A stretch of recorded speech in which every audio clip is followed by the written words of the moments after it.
No time to waste. What's up, guys? Welcome back. Thank you for your patience. I appreciate you. During the hiatus of the show, we are back to regularly scheduled programming.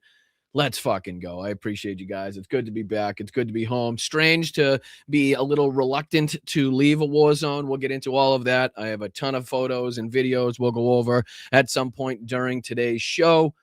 But first, what do you say we welcome back the chat? What's going on, guys? Thank you so much for making this possible. Thank you so much for, again, the contributions and you guys getting the campaigns done that made this possible in the first place. Huge shout out. Again, thank you for your patience. I know it's been a while since we've done, the regularly scheduled show, but it just, OPSEC and everything in mind and the traveling and all of that. I went live as much as I possibly could. Hopefully you guys saw the pictures and videos that I have posted, but what's going on, guys? What's happening? Thank you to the mods. Shout out to the mods. Thank you guys for your patience. Thank you guys for being able to pop on those random lives at the random times. The time difference is still messing with me. I'm sure I got the bags under my eyes, the whole 9 yards. I don't know what day it is, time it is. I'm lucky I made the show. You know what I mean? I'm lucky I made the show. But thank you so much, guys, for your support throughout this. Thank you to Peter for starting this off in the right way, gifting 5 memberships. I know there was one before that I saw too. I think it was Jimmy Two Soups. Yeah, it was Jimmy Two Soups. Thank you so much for your $2 contribution as well. Welcome back. Please tell all. I will. Absolutely. We're going to get to all that and more. But first, I want to catch up on a little bit. We have a ton to catch up on, obviously, but I want to catch up on a little bit of what's been taking place with Iran. A lot going on after the 13 or 14 days of consecutive strikes and then the pause and then the Iran attack. Now Donald Trump and Admiral Bradley Cooper seem to be pushing towards this huge escalation, this at a time where we're consistently and at the same time simultaneously talking about the limitations of our stockpiles with our THAAD and Patriot missile interceptors, now at a level yet unseen. I don't think many people can kind of refer to a point where we've seen this low a level of THAAD and Patriot missile interceptors, the Patriot being the shorter range, the THAAD being the longer range. So we have more of the Patriots than we do the THAADs. But we'll talk about that in relation to the capabilities and what the IRGC and Iran still has as far as missiles. And again, Preston Stewart was talking about this in a recent video that he just dropped in. The ratio is not where you want it to be. It's not at the level. And I think you've seen, I'm sure, a few news clips of people out there on the different U.S. Aircraft carriers and ships out there asking the captains and the admirals out there if they've had any trouble getting any of the weapons. And it's not really related to all of the weapons platforms. It's these, interceptors and, a wide ranging variety as well. But more along the lines in the news is more of the interceptors and being able to shoot down the ballistic missiles, which we know Russia is capable of. Iran is obviously capable of and continues to be. So we got all that to talk about and more. But thank you guys so much. I really do appreciate you. Thank you, John. Shout out to you. What's up, Philly? What's going on? No Money G. What's up, Nine Inch Nails? What's going on? I appreciate you guys. I really, really do.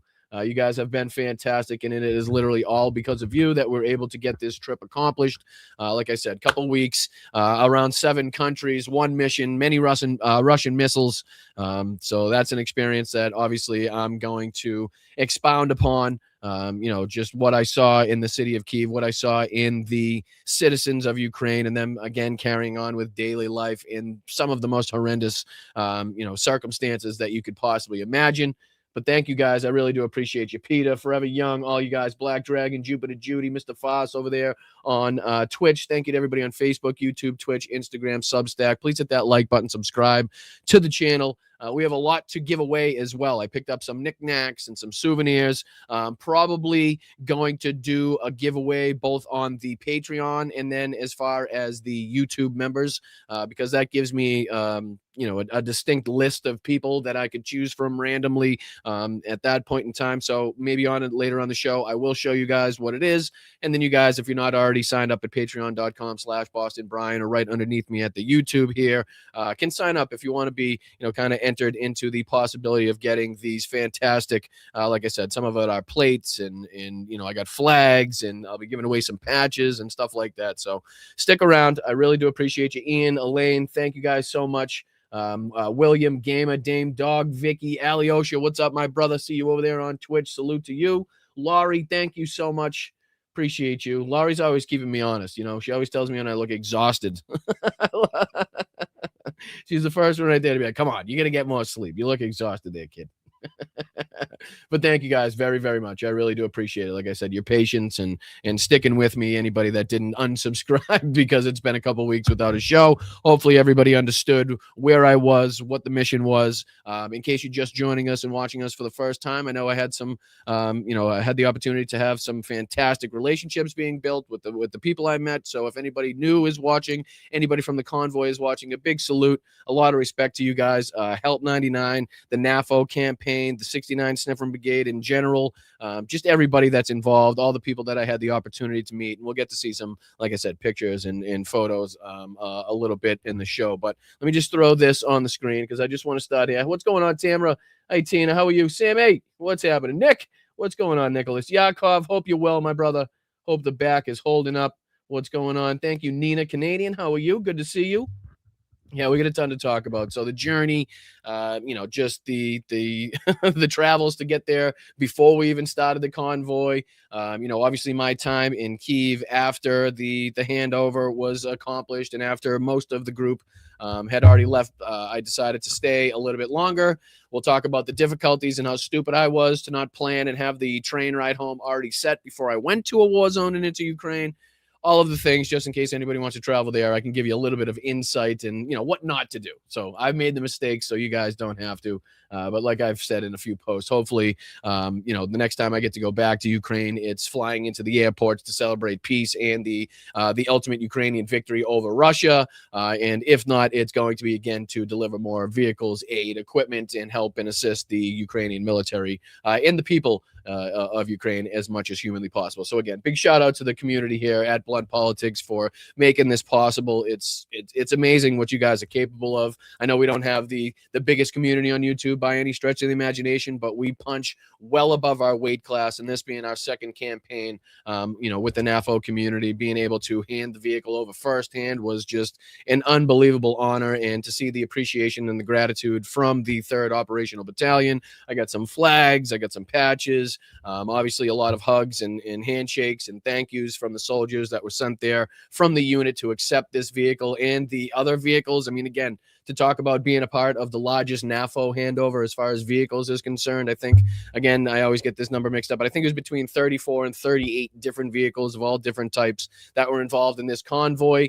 Jake Bro had a lot of vehicles involved in this convoy. Like I said, having my name on the side of just one of these vehicles, getting to make its way into Ukraine, ultimately handed over to the military to go and get involved in this fight and to hopefully at some point either, make it more possible for them to get around the front lines and to get their resupply and to get to different positions that they need, or, if need be, take the brunt of the force if a, Russian drone decides to target the vehicle, so the men and women of the Ukrainian armed forces can walk away and those vehicles can continue to be purchased, which is why it's necessary. And you continue to see campaign after campaign and, the necessity just continues to go as the fight continues as well. So very much appreciated. Again, we'll get into all that and more, but let's get into a little bit of the ongoing Iran nonsense. I mean, I know I popped on live a couple times from Ukraine and I was talking about the ridiculous price jump from the cost of the plane ticket for me to get from Boston to Estonia and then ultimately to get from Warsaw back to Boston was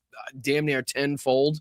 A lot of it had to do with, just location in general and flying out of there. I understood it was going to be a little bit more expensive to get back than it was to get there, but that much more expensive, I didn't see coming. And you could literally see the price increases as you watched per what was taking place with the Strait of Hormuz, with the Bab el-Mandeb Strait, with the Houthis and the whole entire situation that we continue to see unravel here. We've told you that there is no off-ramp. There is no clear indicator as to how the United States can get out of this, especially when you have a madman, a lunatic, a child mind, like a bird-brained moron like Donald Trump in charge of the armed forces right now. So what we're seeing now is probably and more likely the possibility of escalation. So we've seen multiple outlets and multiple reports coming out that Admiral Bradley Cooper has put forth, and I know this is just, I'm sure, one of many options that they have out there, but knowing Donald Trump, knowing his frustrations, and we'll take a look at some Fox reporting where apparently he's been laying into some of the Iran war planners that he has surrounding him for the, I guess, incompetency or inability to win this war ultimately. So like this says, this is from the BBC, as U.S. launches heavy strikes on Iran after attempted attack on American troops. This is after, like I said, about 13 or 14 different days, or consecutive days, I should say, of different back and forth bombings between Iran and the United States. Again, Iran must be shooting paintballs or spitballs, or I don't know what they're doing. They must be back in there. I'm not sure what they're doing, because apparently, as the United States has said for quite some months now, they have no military capabilities. They have no more drones. They have no more missiles. They have no more fast attack boats. Somehow we're seeing video of fast attack boats being taken out by CENTCOM. CENTCOM's actually posting this, as for months they've already told us that they have no more of these capabilities, from Pete Hegseth to the Pentagon to CENTCOM to Donald Trump, all these cocksuckers, right? Every single one of them has lied to your face on camera, on national television about Iran's capabilities right now. And this is what we continue to see. I mean, if Iran has the ability to go tit for tat for 13 consecutive days, and we're the ones worried about our stockpile, right? I mean, we've seen time and time again that Iran is more willing and more likely to put their citizenry through hell. They have the ability to do that, or the willingness, let's just say, to do that, over and above what Americans will stand for, or over and above what the United States can take as a country, or will take as a country. So they can put their country through hell. They can put their people through hell. They can withstand. And like we've talked about, this is an asymmetrical war.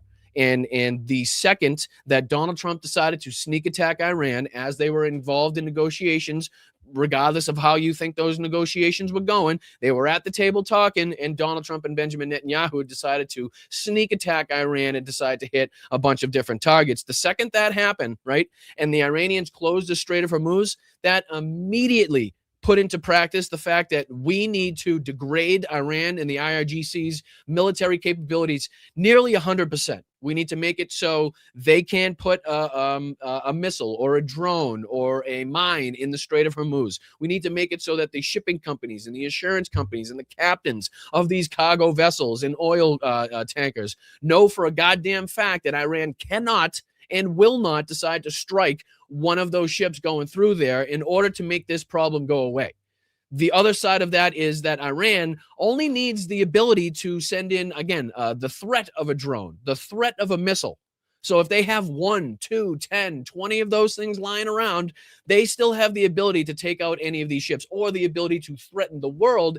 And as long as the world thinks that they have the ability to take out, a ship going through the Strait of Hormuz, or to threaten it with a drone or a missile or anything like that, that's their nuclear weapon, right? That's the ball game right there. So we have to go much, much further to try to degrade their ability, and to show to the world that Iran doesn't have the ability or the willingness to strike a ship in the Strait of Hormuz, much more than Iran can, or needs to project to the world that they can, and threaten the world to strike one of those ships going through there. So it was a problem opened up because of the sneak attack by Donald Trump and Benjamin Netanyahu that we're now still trying to resolve, and is the exact reason why we're going to see further escalation, right? Or we're likely to see further escalation above and beyond, again, the 13 consecutive days of bombing. Oh, shut up, BBC. What?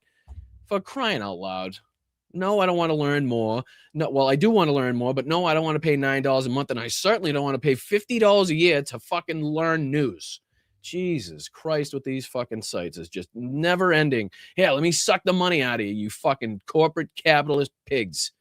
It's news. It's fucking news that it should be readily available to people to be able to educate themselves, to understand what the fuck's going on in this world. But no, if you don't have $8.99, if you don't have $50 a year, sorry, you're left in the fucking dark. And we wonder why the world's so stupid. We have so many fucking morons in this fucking country and beyond, right? But let's see here. This is AP News, something similar. I'm sure we could follow up on here. That's not going to charge us an arm and a leg. Funny, fucking Fox News will give the propaganda for free, but you got to pay for the real news. Well, real news from outlets like BBC and others that are somewhat trustworthy. But yeah, this is from Fox. U.S. hits Iran with heavy wave of strikes in retaliation for attempted surprise attack. Similar headline anyway. U.S. CENTCOM said it carried out heavy waves of strikes on Iranian military targets in response to an attempted surprise attack on U.S. forces stations in the Middle East, excuse me. And from what I heard during my travels, the Iranian side was saying that they used this preemptive attack to try to dissuade the outcome of the meeting between Donald Trump and Benjamin Netanyahu that was taking place. And I think that's been drawn out, and I think what Iran thought was what was going on has kind of been drawn out in the reporting that's come out of that. Some of the statements by Benjamin Netanyahu, obviously the reporting from outlets that Admiral Brad Cooper has this like initiative that says, okay, well, we need to escalate heavily in the next the next period of time if you think you're going to have some sort of victory over Iran or something to call an achievement in this. Which is scary to think what they're going to take out as far as bridges, water treatment facilities, gas, oil infrastructure, what citizenry, the civilian deaths that will come along with an escalation like that. But this is along the lines of what we've seen here. I have a couple clips as well. Let me see if I can throw this on. We'll start with this one because this was one from the 29th, so yesterday, and this is Trey Yingst on with Fox News. Trey Yingst, and obviously it sucks to have to go to these idiots to try to get whatever's being stated by the United States, but this is who Donald Trump, this is who the president of the United States is calling directly, right? He's not reporting to the country. He's not going out there and telling everybody, his plans, his next steps, what's going on. He's calling Trey Yingst. He's calling, what's the other fucking idiot? Barack Ravid from Axios, right? He's just picking up fucking different reporters' cell phones and saying, hey, can you throw this out there to the fucking pigs, But here's Trey Yingst, and then we'll go on to the more recent clip here he put out on Fox News about 7 hours ago in response to the statements he was given the other day. But, obviously listen to the demented language, this kind of bar fight rhetoric that Donald Trump's going on here where he's talking about, kicking the shit out of them and fucking them up and shit. It's like the most unprofessional way to go about this, and is clearly just leading to more strikes back and forth. I've talked about how this tit for tat isn't doing anything, and it seems like that's kind of come the conclusion that Brad Cooper and the rest of these idiots have come to, where it's like, okay, these tit for tat strikes, we're not doing anything. It's not bringing them to the negotiating table. We're not degrading their military capabilities at a rate quick enough to call this, a victory or to diminish their military capabilities in a certain time frame. So the only way out of this is either to go hot and heavy, to go big, or to go home. Again, also recognizing that our stockpiles have been severely diminished at that point in time. So we can only really put up with so much of this full scale, all out bombing campaign. Really, if you think about it, we still have to maintain our control, security, and other aspects of the world. So we're not just talking about the amount of bombs, missiles, bullets, and shit readily available for the Iranian war or for the forces involved in this specific situation. But in general, the ability of the United States military is looked at, and the stockpiles are calculated by their ability to, again, project their security, project their power in multiple different aspects of the world at the same time. So that's why this propaganda of these different news outlets going on some of these different U.S. ships and asking the commanders, asking the captains, hey, are you having any trouble getting any weapons or resupply? When you ask, is kind of, it's leading you down the wrong path. It's really not exactly what we're talking about. We're not saying that, the guy on the front line or the guy on these ships is getting the answer of no if they can have the resupply. But as a general overarching military outlook as far as their capabilities worldwide, that's what they're, the stockpile shortage is looking at. But let's take a look at this quick Trey Yingst clip here. This is from, again, yesterday, and he's explaining what Donald Trump said to him on the phone. He's talking to, one of the douchies and Kilmeade and whatever this bitch's name is in the middle. Not really worth remembering at all. But here, there's a short clip here. It's about 3 minutes. We'll just kind of stop and start as he goes through this. But, check out the rhetoric from Donald Trump, him trying to be this alpha strong man as he's, continuously melting in front of cameras and looks weaker and weaker and weaker every single day. But yeah, his Trey Yingst after a phone call with Donald Trump. This is from yesterday, and then we'll play, what Donald Trump and what Trey Yingst is reporting today.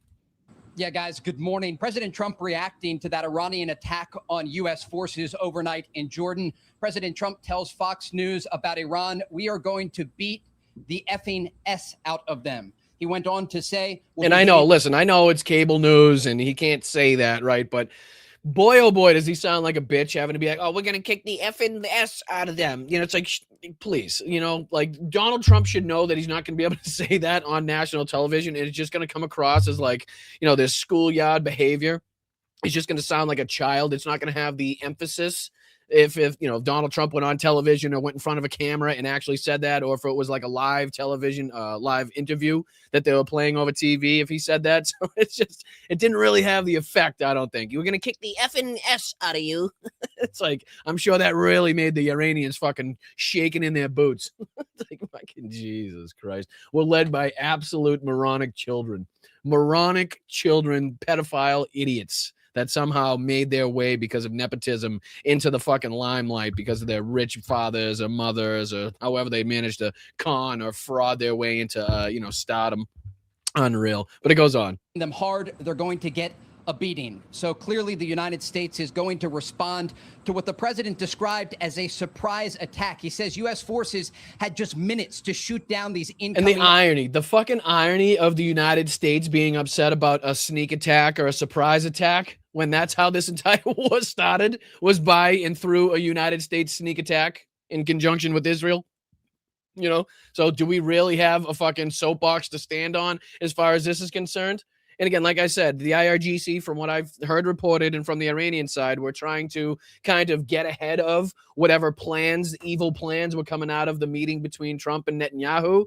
And again, for what we've heard coming out of that meeting, it sounds like they were kind of spot on. Sounds like they were right on. So we're trying to send a message like, hey, I know you guys are planning on escalating. We're right here. So if you want to continue going tit for tat, we can go tit for tat. If you want to escalate, we can escalate. No, we still have these fucking coordinates here of these U.S. bases. And, you know, look, we took out several of them, several U.S. servicemen and women not that long ago. I mean, you know, we can continue to do this. But, you know, however you guys want to play that, we can play. It seems like to be the message that they were sending. And, you know, this is, you know, pretty clear, I think, from everybody that's paying attention. Iranian ballistic missiles. The president says he has reviewed video of the shootdown, and it was U.S. forces conducting this operation to defend that area. He said it was real time. They were calling out coordinates and ensuring that none of this incoming Iranian fire got through. I also asked the president about those U.S. and Saudi. And again, I haven't seen much confirmation since, but I did see that there was some questions as whether all of them were actually shot down. Probably, you guys can probably let me know in the chat if you've seen further confirmation. But I think there was some footage going around, and take obviously the footage you see going around on social media with a ginormous grain of salt until you can see it confirmed in other places.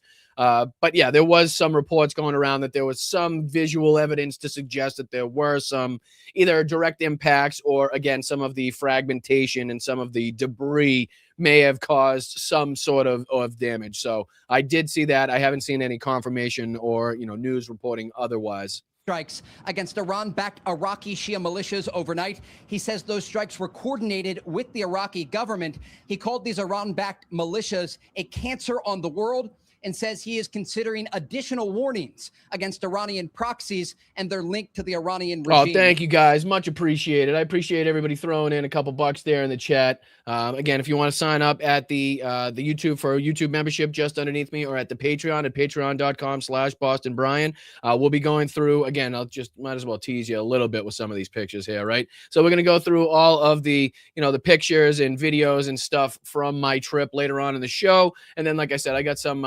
knickknacks and some souvenirs and some gifts for everybody, like I promised I was going to do. But I'm probably going to do the YouTube, you know, YouTube members and the Patreon members, because it just gives me a very, like I said, a concise list of people that I could choose from. It's difficult to know who's in the chat, and, you know, people aren't in the chat sometimes, all that type of thing. So I just think it's an easier way to do things. So like I said, much appreciated to everybody throwing in a couple bucks and, you know, trying to help me recoup some of the losses from this trip, which, again, we weren't going to put at the expense of the NAFO committee. They did a fantastic job of taking care of us where it was need be and where they could do so. But again, it was obviously the extended stay was on my own dime and stuff. So we'll go over all of that. But huge thank you to you guys. Much appreciated. Whether you're utilizing the Venmo, which is up here in the left-hand corner, quickest and easiest way to get your contribution to the channel, or again, you're throwing a super chat, super sticker, or anything like that into the chat here at YouTube.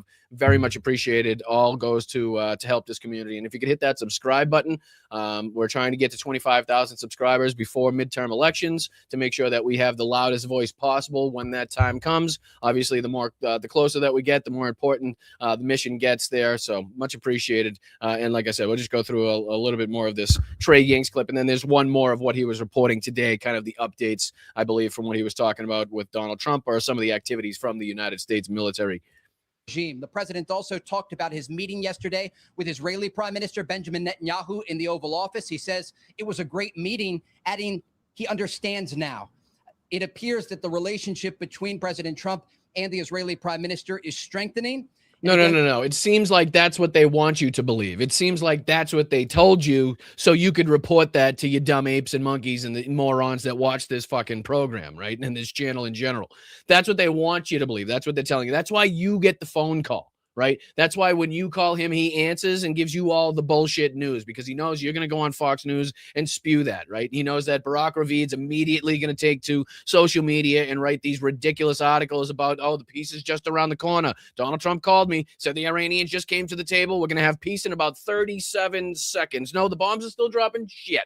All right. Well, he called me. I don't know what to tell you. He said that. So every time he calls me, I'm going to report the same thing. It's like at some point you'd think you'd smarten up and be like, no, sir, I'm not reporting this. You've put me through the ringer before. I'm looking like an asshole out here on social media. There's only so many times I can go to bat for you and strike the fuck out here. You know what I mean? Like at some point I'm going to stay quiet until we actually see some progress. I mean, until we actually see some fucking, something going on in reality, then I can report on it. But otherwise, lose my fucking number there, Chief.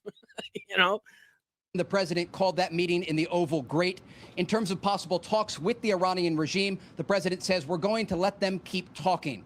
Remember, the Iranians came to President Trump after 13 straight days of U.S. bombs. Did they? Or was it more, again, the United States military being like, hey, we can only keep this up for fucking so long here, Chief?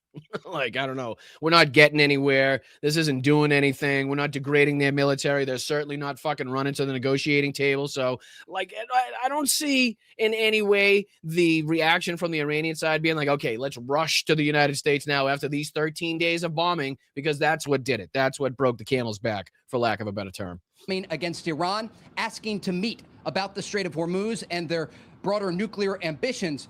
And those talks are taking place as we speak behind the scenes. And then this surprise. That's funny. It almost seems like on the side of Trey Yanks, they're playing from CENTCOM, this video of them having to take out different missile launching sites, which is what that looks like. And then we got different fast attack boats, which is what that looks like. And then we got different boats by the IRGC, which is what that looks like, right? And then we got different military facilities that look like they're in use. That's crazy. Like, I thought they didn't have none of those left. They had none. We killed them. They're all done. They were done on the first day, right? We took out their aircraft. We took out their fucking Navy. We took out their missiles. We took out their drones, right? I can pull up ample videos, ample examples of Donald Trump, Pete Hegseth, the Pentagon, CENTCOM telling you that exact thing. So how the hell in this day and age, in the year of our Lord 2026, 7/30/2026 to be more specific, do we still have the necessity to take out these targets? Why do they still have these targets? As you can see, here's another looks like missile launching site there. And again, a lot of these, I gotta say, I have no confirmation on this whatsoever, and it may not be the specific video that's playing next to him now, but a lot of these videos look like they're kind of set up targets. You know what I mean? Like a nation that's been at war or under airstrike for this long. And we've known and we've seen before that the Iranians have used kind of decoys in certain situations to fake out the drones and to fake out the targeting systems of the United States military. But it almost seems too like, I don't know, out in the open type things. You know what I mean? Like I said, maybe not the specific video playing above my head now, but on some of the video that CENTCOM has released, like some of the boats that were struck look awful kind of set up. You know what I mean? Almost like, hey, come get these really, the rest of them are underground anyway, you morons type of thing. And again, I have no confirmation on that. That's just kind of something, an opinion that I saw or an opinion that I got when I was looking at some of the footage there. Now, let's see if I can find you. I think we were right around here. Surprise attack launched against U.S. forces overnight. And again, President Trump telling Fox News, we are going to beat the effing S out of them. I mean, that just doesn't look like much happening. And again, it's tough to make out what's going on. This kind of looks like the tail end of an aircraft. You can maybe make out, tough to tell in this, but it doesn't look like much happening. I mean, this kind of looks like either a building that's already been hit. Maybe, you know what I mean? This looks like a hole in a roof. And these looks like, it doesn't look like an enclosed building. It looks like an open building that you can see through. I don't see much, truck activity. There's no people milling around. So is this a site that, again, like we've seen at Kashem Island and fucking, Sirik and Bandarabas, that has been hit 14 billion times already, and we're having really no strategic impact or effect by hitting it for the fucking 19,000th time? Because that's what it looks like to me. It looks like something that's been already hit. Again, whether or not they destroyed an aircraft, and you can kind of see the outline of an aircraft, a tail of an aircraft, I'm not sure. Maybe there's better footage that comes out otherwise that you could see from this specific impact. But I just don't see this being like, what are we gaining from this? Nothing? Because that's what it looks like to me. Strikes will take place against Iran in response to the surprise attack overnight. Right? I mean, that's a building that, again, maybe it was hit previously in this attack. You know what I mean? I'm not saying maybe that's something that's a possibility as well. But even above and beyond that, it doesn't seem like there's much happening. What are they striking? I mean, again, it doesn't look like much that was in these spots here. Like I said, the tail of the aircraft would probably be in somewhere in this vicinity, but otherwise, I don't see much like a target that they're going after. U.S. forces in Jordan. Guys, there's a missile site, and that missile site looks like, hey, come get me, bro. That's screaming, hey, this is a decoy, or this is a really old one, or this is this one doesn't work, so let's throw this in the wide open. That way they continue to use these $1 million missiles, or $5 or $3 or $10 million fucking missiles, to continue taking out the ones that are already, broken or, obsolete anyway. What's intriguing, too, is we understand the previous attacks were with Saudi Arabia. This whole thing started with epic fury with Israel. Do you sense that there might be a comprehensive plan in place, or working on it, that would involve Kuwait, Saudi Arabia, UAE, who at various times have taken... And like I said, we don't need to go through this entire thing. He's got another update from earlier today. This is from 7 hours ago, posted by Fox News. Trey Yanks again. It's only about 1 minute and 10 seconds. Says just 12 hours after President Trump sent a direct warning to Iran, the one that we just heard, will kick the effing S out of them. That says that the U.S. launched a wave of heavy strikes against the regime, hitting dozens of military targets. That was the one we saw there, reported by BBC originally, or not originally, but the one that we originally took a look at. The strikes come following Trump's vow to beat the effing S. That's just, again, unreal. Out of the Iranians after they launched a surprise missile attack against American forces in Jordan. Reports from the latest. This is reports from the latest from the region. So again, this is a 1 minute and 10 second clip. This is a more updated clip from Trey Yanks on what the hell is going on here. Just 12 hours after President Trump warned Iran would get a beating, U.S. forces launched heavy strikes against the regime. Dozens of targets were hit, including IRGC military command centers, missile and drone launching positions. Right? I mean, that's another one right there. I mean, why the fuck? And again, I'm not saying that the Iranians, don't have people that maybe aren't as just 12 hours after aren't President bright. Trump I'm not saying, but who the hell is parking the vehicle right there? You know what I mean? Doesn't look like it's in motion, like literally in the middle of the fucking parking lot. Looks like hey, another come get me, bro. But like I said, this is just my speculation. Missile and drone launching positions and the remaining maritime capabilities belonging to Iran.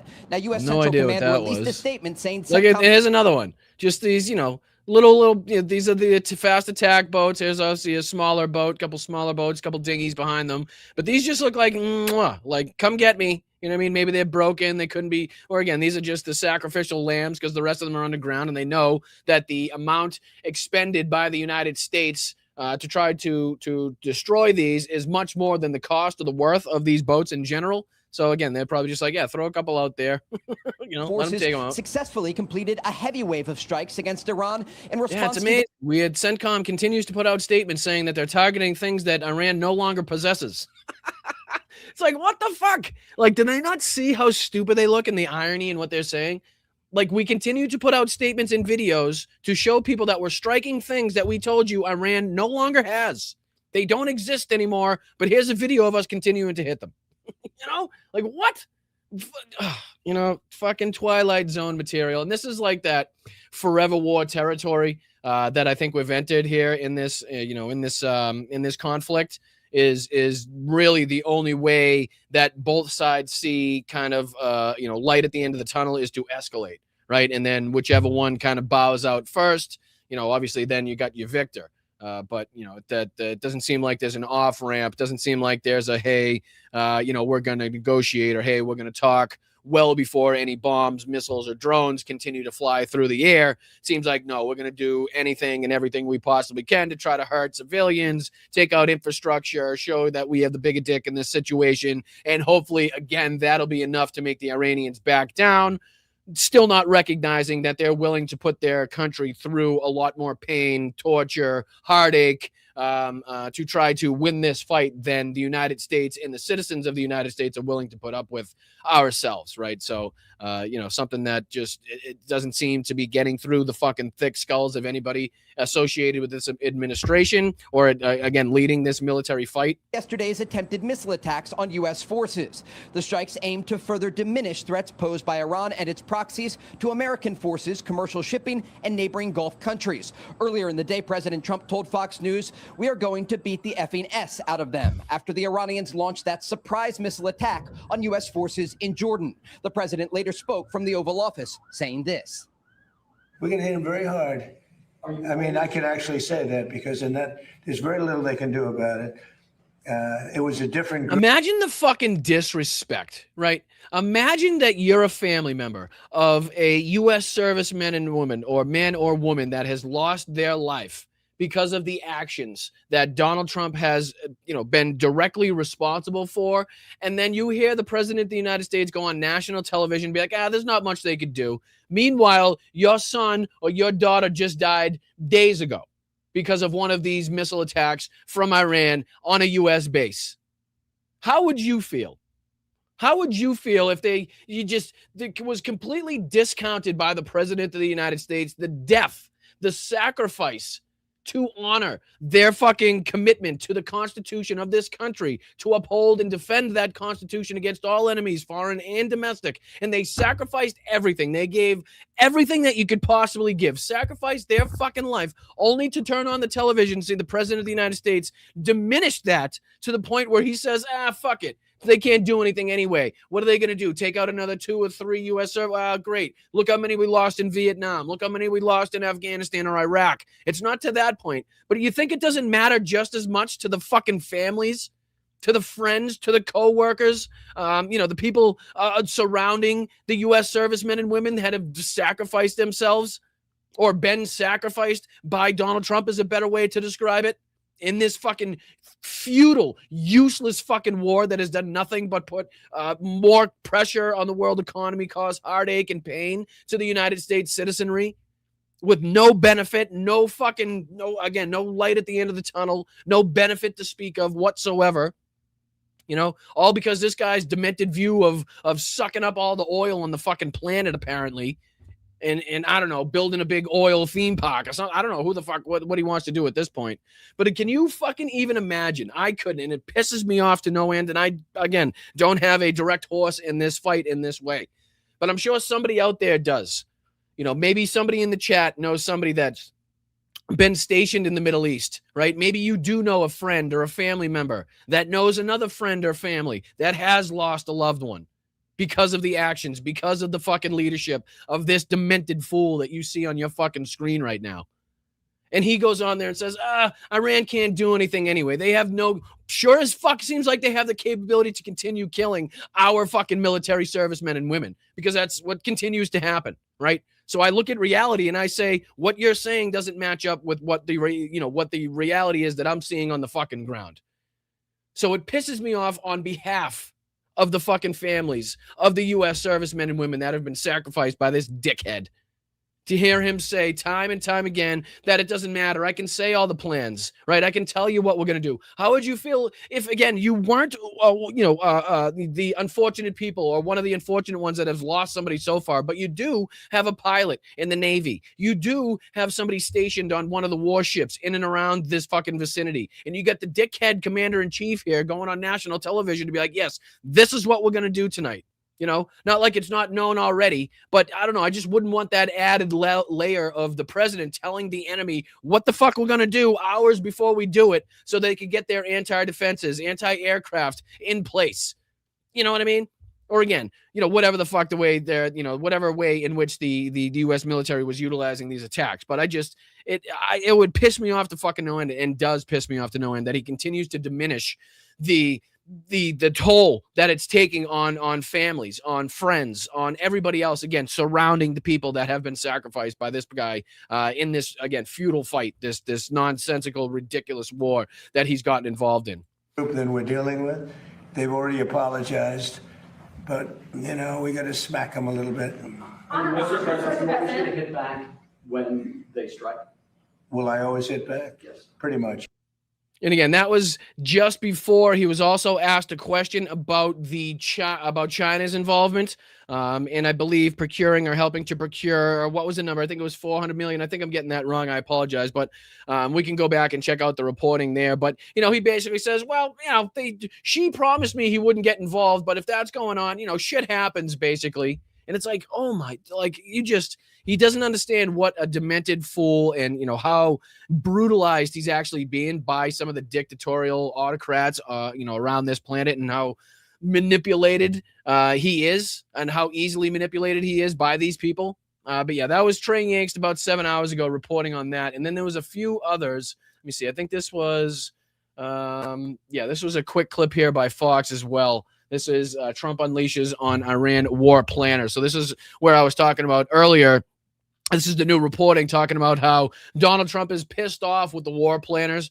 He's frustrated that they haven't seen the victory. They're frustrated that Iran hasn't come hat in hand, crawling on their hands and knees to the negotiating table, desperate and begging for the United States to stop doing whatever the fuck they think they're doing. So this is just another one of these quick reports from Fox News. But again, things seemingly not going well behind the scenes. Donald Trump, not starting to, but absolutely feeling the pressure, knows he looks like a fool, knows that he looks like he's losing and is losing, to the outside world and how everybody views this situation. So I just want to drill this home. And again, this is the new reporting, especially being reported by Fox News, the little issues going on behind the scenes. All right, President Trump making good on his threats to Iran, unleashing a new wave of heavy strikes in response to attacks on American forces in the region, and even stronger strikes could be on the way. So Peter Ducey is live in front of the White House for the latest. Peter. And the president was chewing out his war planners with a string of expletives, according to a new report in NBC News, who describes him as very frustrated. The Iranians just won't fold. And so now, does that sound like somebody that thinks he's winning this war behind the scenes? Or does that sound totally different to the way he projects this situation in front of the cameras, right? Or when he's calling Trey Yingst, or when he's calling Barack Ravid? Because it sounds like behind the scenes, he knows he's losing this fucking thing. He knows that he's having no strategic impact, no military impact whatsoever with these little fucking bombing strikes and these little, hitting the same islands 1,400 times every single time. That's not going anywhere. It's not helping him. The strait continues to be closed. Again, we're seeing more and more activity with the Houthis and the Bab el-Mandeb, as we predicted at the onset of this war would be a thing, has become a thing. And we've seen, obviously, the economic ramifications, the fluctuation in oil prices, gas prices, starting to react to the situation as well. So now you hear behind the scenes that he's chewing out, again, the same people who probably gave him multiple options at the beginning of this, as we've heard reported. And Donald Trump decided to listen to Mossad. He decided to listen to the IDF, and he decided to take Netanyahu's plan in this whole thing. And now somehow he's turned this around on and again, giving them no credit whatsoever. But if you go and you follow Netanyahu's plan, Mossad's plan, the IDF's plan, I don't see how you could then turn around and blame your war planners, unless, again, they had more direct involvement in, coordinating with Netanyahu, Mossad, and the IDF than, kind of has been reported already. The president has been presented an option by the head of CENTCOM to go big and escalate strikes, according to the Wall Street Journal. The idea behind Admiral Brad Cooper's high-end option. So again, this is the new reporting coming out about this escalation plan that Brad Cooper has put forth to Donald Trump. As you can see here by the Wall Street Journal, the U.S. commander with a 2-week plan to escalate strikes in Iran. The idea behind Cooper's high-end option is to go beyond the smaller retaliatory strikes that have done little to deter Iran from threatening ships in the Strait of Hormuz and lobbing missiles at American forces in the region. Beyond the smaller retaliatory I just read that. Lobbing missiles. I just read that. And then he says, by sharply escalating the war, according to people familiar with his thinking. So again, this is, and again, you have to put this simultaneously in conjunction with the reporting of the limitations on our interceptors, right? The Patriots and the THAAD stockpiles, something that you definitely have to be aware of, something the ratio definitely want to be above a 1-to-1. And right now, again, if we're taking the U.S. intel assessments, at face value about what the IRGC and the Iranians still have as far as missile and drone capabilities, compared to their pre-war levels, we've heard somewhere between 40 and 70%. And you take those numbers and you put them together with the, I think, 800 or so Patriots and the 250 or so THAADs. Correct me if I'm wrong. I think I'm somewhere in the general vicinity of what we have left as far as our stockpiles are concerned. And, say the Iranians have 1,000 missiles in their stockpile and we only have 800 Patriots. Again, sometimes it takes more than one Patriot to get down a single missile. So you definitely want to have more Patriots than the enemy has missiles. You definitely want to have more THAADs, if possible, than the enemy has the ability to send up targets for them to take out.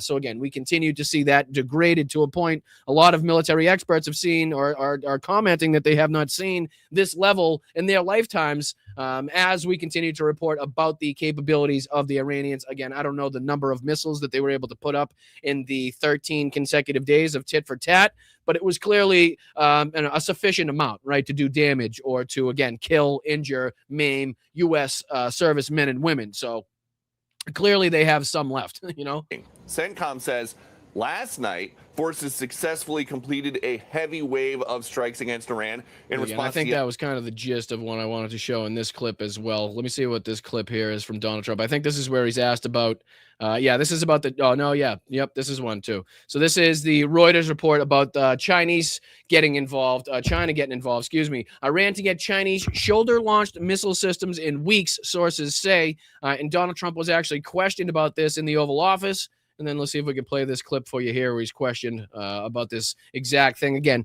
just weeks after he flew to China to meet with Xi Jinping, said he was his best friend, all the promises to farming, to not getting involved militarily with this whole conflict here. And again, we're learning this and we know about China's involvement with Russia. We know about Russia's involvement with Iran and the whole circle jerk situation that goes on between those three countries. Meanwhile, Donald Trump seems to be left in the dark time and time again because they're his best friends.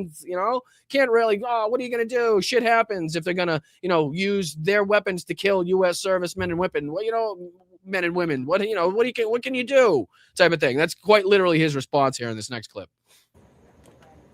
President Xi told you that China would not give or sell Iran any weapons. And there's a new report that Iran's about to get 400 rocket launchers from China going through Pakistan to Iran. Well, that would be surprising. I mean, things like that happen, but that would be surprising. Things like that happen. Well, yes, and it's your fucking job to make sure that they don't. To make sure that we crack down on that thing happening. To make sure that we punish the people involved if that thing is found out to be happening. Not to just sit there and be like, fuck it. What are you going to do? That means 1 or 2 or 10 or 20 more servicemen and women are going to die. Then what are you going to do? That's war, right? It's like, what the fuck, man? What reality are you living in? Like, I know the brain is no longer functioning, but Jesus Christ, at some point you have to understand that you're putting the people that you're supposed to be representing, right? The people supposed to be protecting this nation directly in harm's way. Like directly being used as his private militia to be expended, much like Vladimir Putin sees the Red Army, right? Much like he sees the Russian military to just be expended, just like, throw them into the meat grinder, and as many that as we have to throw in, we'll throw in to try to get what we want. Same thing that Donald Trump's doing, just on a smaller scale. You know what I mean? I'm going to use them as my private militia, my private force, and if I have to lose a few of them here and there, then, some fucking eggs have to be cracked to make some omelets, right? Well, that's his take. So again, if you got somebody in the military, if you got a friend, family, son, daughter, niece, nephew, brother, sister, aunt, uncle, anybody in the military right now, this is what the commander-in-chief thinks about them, okay? They're lower than the fucking gum on his shoe. That's how they're utilized. That's how they're viewed and seen by the commander-in-chief, by the president of the United States, Donald Trump. He told me very strongly he wouldn't partake. Yeah. Oh, you're saying he lied directly to your face again, and you fucking sucked it up like a Hoover vacuum, right? Oh, geez, he promised this. Much like when, in Helsinki, when Putin said, no, it couldn't have been me. I didn't interfere in your elections. But hey, did you guys? No, it wasn't me. And then Donald Trump went in front of cameras and said, well, Vladimir Putin told me it wasn't him. So it couldn't possibly have been him, even though every one of my intelligence agencies has proof, direct fucking proof, and has been telling me for fucking months now that it was them. But no, he told me it wasn't them. What the fuck? Why would he lie to me? He's not going to lie to me. And then you got Xi Jinping in his first administration promising to fulfill, so much of a quota for their, for farmers, right? They were going to buy so many soybeans. They were going to do this. They were going to do that. Didn't even fulfill, a single requirement, as far as I can recall, as far as that was concerned. And they had another one in this recent meeting with Xi Jinping, where again they promised to do this, that, and the other thing, as far as buying, equipment or buying shit from the farmers in this country. Yep, haven't fucking fulfilled that mission either. But, oh, geez, Donald Trump's so surprised that Xi Jinping lied to his fucking face and made a fool of him as he went over there to kiss the ring. Quite disappointed. And when we asked the Gonna be president, disappointed. Oh, that should deter him. Man, that's gonna be what a deterrence that is, to have fucking some guy shitting himself in the Oval Office, being like, "I'm gonna be disappointed. You better not do this." Like, I'm sure that'll put a stop to the arms deal. I'm sure. Fucking absolute nonsense. And then you got this being put out there by the Hormuz letter. This is 7 hours ago. And this is it says breaking. For the first time since the start of the war, Iran's IRGC announces the complete destruction of 3 F-35 fighter jets and significant damage to 3 others at the Mawafik Salti Air Base in Jordan through multiple ballistic missiles targeting the deployment ramp and maintenance hangar this morning per Tasnim. Iran had not previously announced the destruction of an F-35. The RGC adds several U.S. officers and maintenance personnel were also killed at the base. The strike comes in response to a U.S. strike on 2 residential homes on Qasem Island earlier this morning, killing a father, mother, and their 2-year-old child and injuring 2 other children. This has been directly refuted by CENTCOM, as you can see here, by one of MAGA propagandists. Eric Doherty put out, Iran has been caught lying. They just claimed that IRG forces destroyed 3 U.S. F-35 stealth fighters along with 3 other aircraft. No. And then he puts out a statement by CENTCOM. No U.S. aircraft were destroyed or damaged. In recent attempted Iranian attacks, all missile and drones were intercepted or failed to reach targeted areas. They're desperate, so they lie. But again, we've proved time and time again that CENTCOM is just as able and willing to lie about a situation and the result of an attack as the Iranians are. Okay, so that was, trust that went out the window some months ago as far as, believing CENTCOM, especially as we're now talking about them lowering the number of injuries because they're not really, they're not going to include some because of whatever fucking reason. So they want to make it seem like less people have been injured.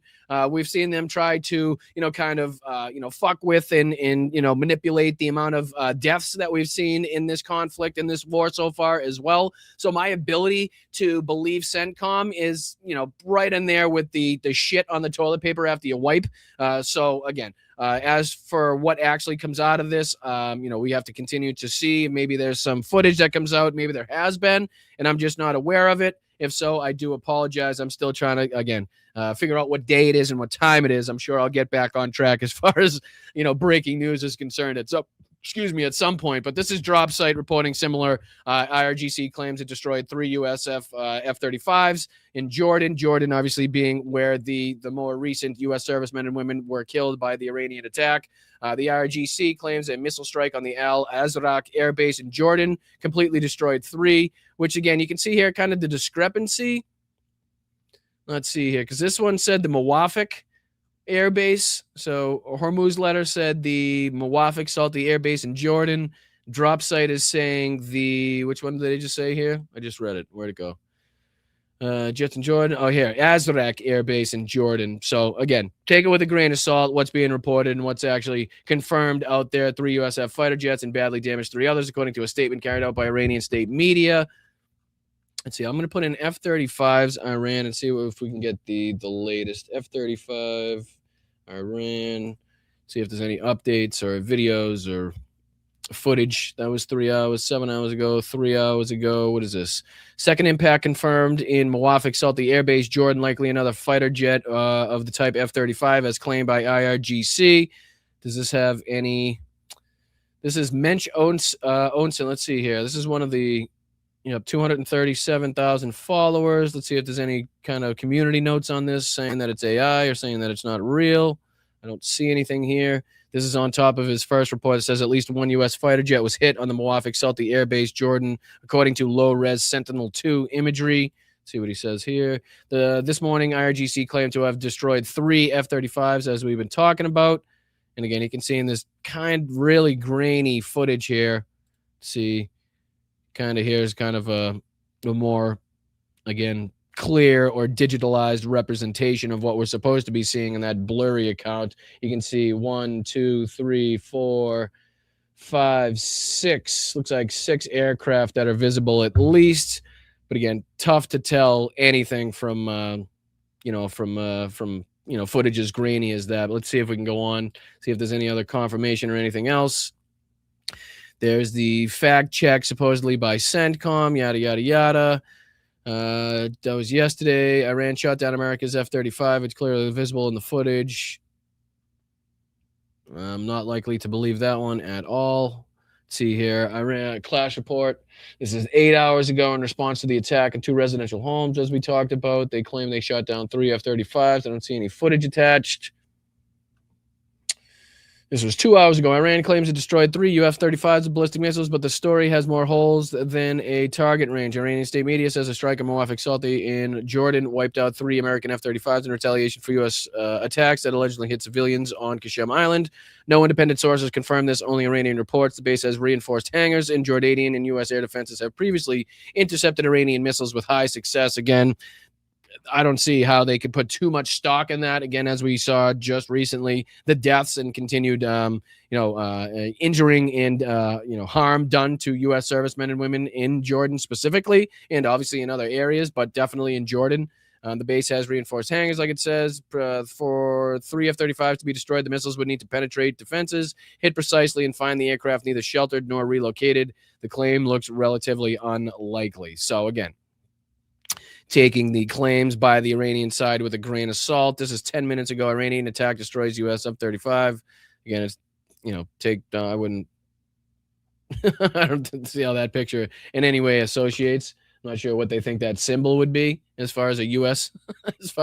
plane, but I'm sure there's idiots on social media that are going to try to trick people one way or another. So we try to continue to go to the reputable sites. Drop Site, Hormuz Letter have been really good at this. A lot of the OSINT as well. So we could probably go to, what is the other one? OSINT Defender. Let's see if I go to that real quick. OSINT. There's OSINT Defender and OSINT Technical. We'll go to Defender first.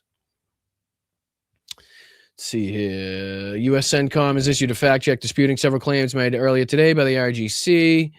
That's the same one that everybody's been putting out, basically saying that it didn't happen. The IRGC claims that in response to last night's U.S. airstrikes, it launched an attack on Mawafik Air Base in Jordan. According to the IRGC, the strike damaged or destroyed 6 F-35 fighter aircraft and inflicted an unspecified number of U.S. casualties.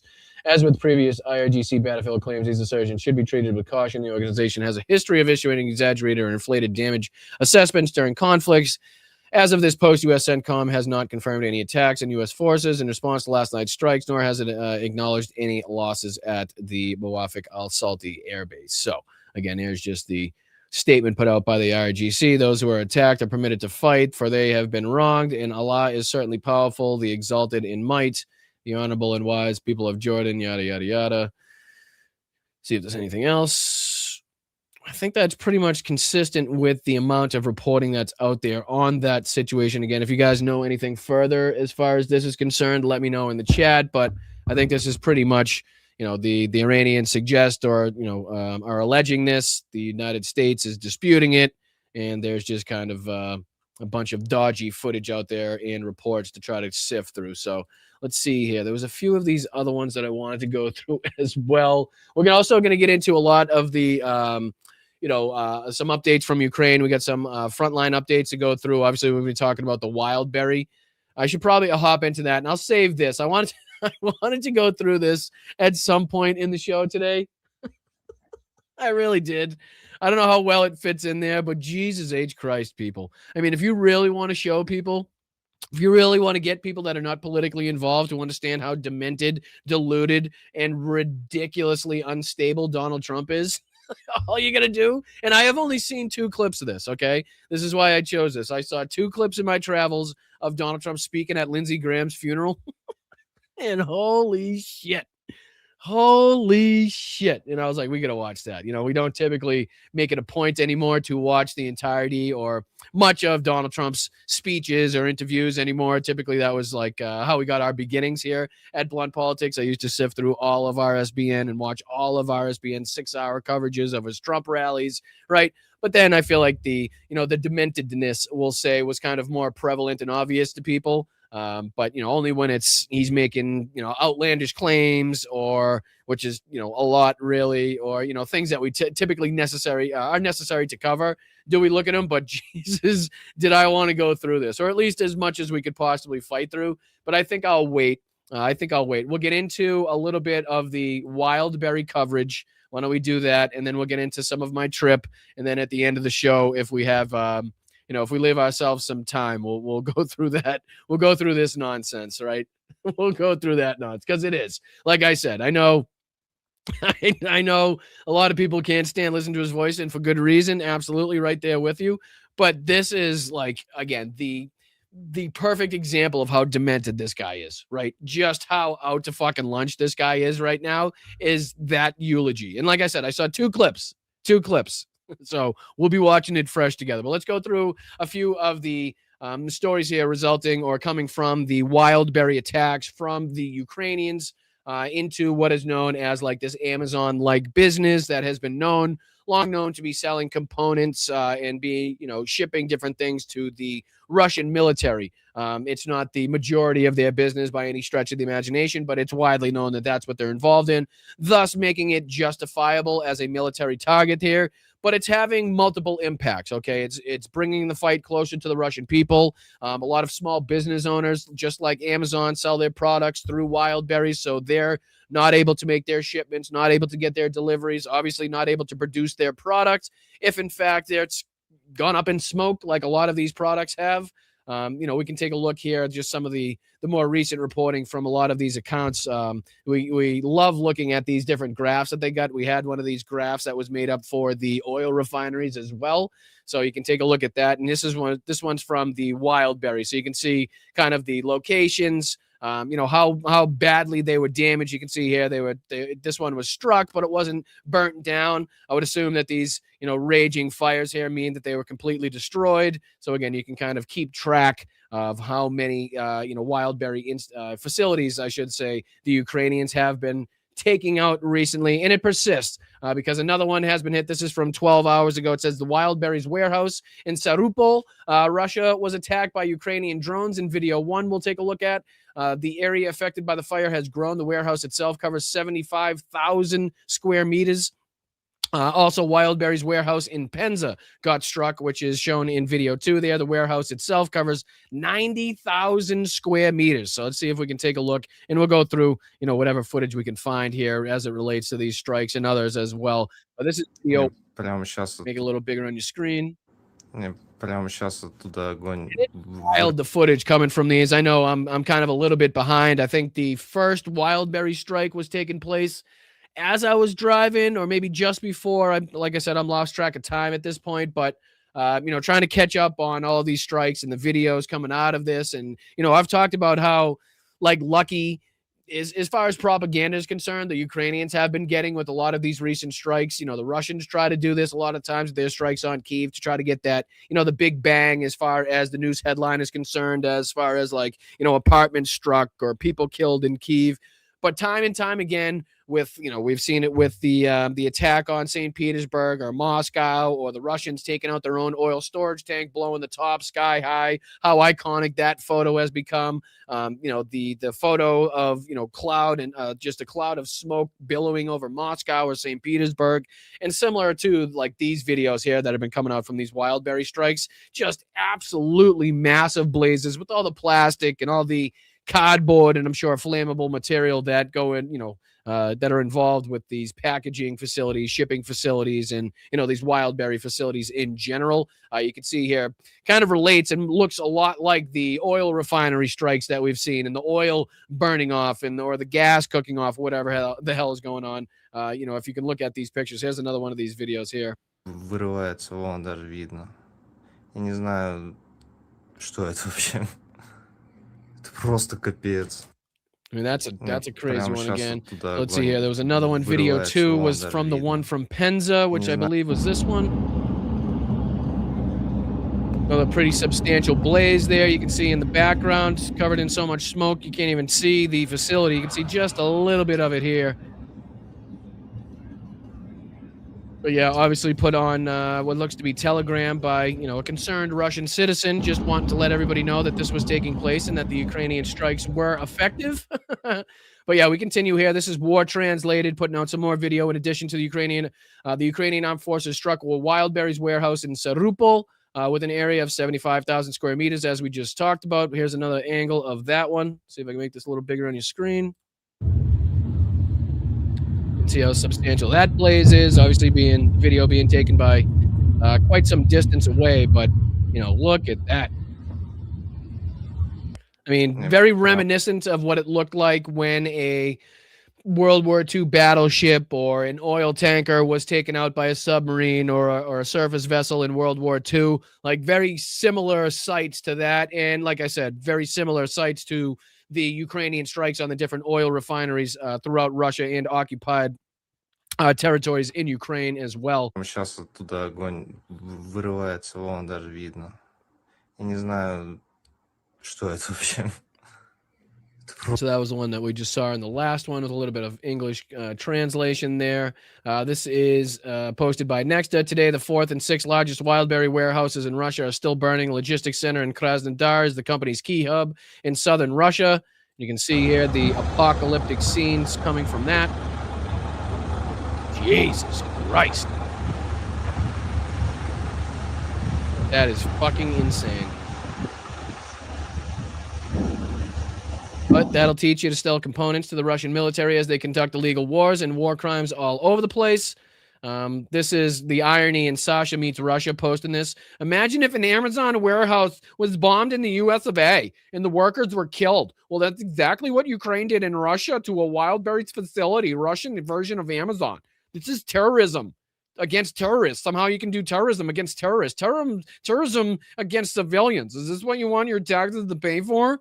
Like, shut the fuck up. How you conveniently left out the fact that Wildberry sells components to the fucking military as they conduct their illegal war. And not only that, but the fact that you guys started this war in the first place, conveniently left out of your fucking statement there. So yes, this is exactly what I want my taxes going to it, okay, right now. Sticking it to the Russians in any way they fucking possibly can, especially after being under Russian missile attack myself for the last fucking 2 weeks. Just a fraction of what people like Philip Bittner and obviously the Ukrainian civilians that have no choice but to stay in those areas go through on a daily basis.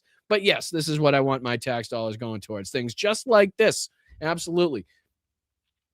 This is next to the U.S. and France helped Ukraine select targets for long-range strikes against Russia. According to a newspaper, U.S. and French intelligence shared information on locations of Russian air defense systems. I don't think the Ukrainians need any help from the U.S. or French intelligence on that, as far as that's concerned. Not saying that isn't something that happened, but I'd take it with a grain of salt, as reported by, let's see here, what do we got? The largest Eastern European media. I don't know the background so much on this channel, but like I said, take it with a grain of salt as far as that's concerned, unless you've seen it confirmed otherwise. Like I said, I'm still trying to catch up on what day of the week it is. I think there was some other videos here of the drones. Here's some aftermath. Pause that and let me quiet that so I don't get a copyright. But this is some aftermath of a Wildberries factory that was hit. You can see here just complete and total devastation as far as that's concerned. Don't think any deliveries will be coming from there for a little bit. Let's just say I'm not sure the Russian military is going to be getting any components for their drones and other things, and body armor and all the other fucking things that they're known to be getting from wild berries from that specific facility. In, we'll say, I don't know, at least a day or two. At least a day or two. That one's going to be out of action. But let's see. I think there was a couple of videos here. Otherwise, Ukraine destroyed another wild berries distribution hub. This is the one from Sorupol, over 1,300 kilometers away from Ukraine, and another angle of that one. Hey now. Pop goes the weasel. So that was that one. See here. Like I said, I think, this is another one. This is from the one in Penza. Let's see here. Burn, baby, burn. Oh, don't pause. I didn't say pause. I said burn. But anyway, I think the fire will continue even if the video doesn't. Let's see. I think there was, like I said, a couple of... Oh, yeah, look at this one. This is from Tendar. This is from the 18th, so I know we're going back to previous strikes. But just to show you the apocalyptic scenes that I've been talking about that, again, go to help the against the propaganda of the Russians. And, these iconic shots that have been put up on Telegram, really bringing it home to the Russians and just how screwed they are. Check this one out. Жесткий такой апокалипсис, блин. Солнце там пытается вылезти. Blotting out the sun, like the movie 300. So many arrows went up that had blotted out the sun. Yeah, here's one of the, I think a Russian citizen actually catching one of the drones going towards one of the wild berry facilities, as is reported here.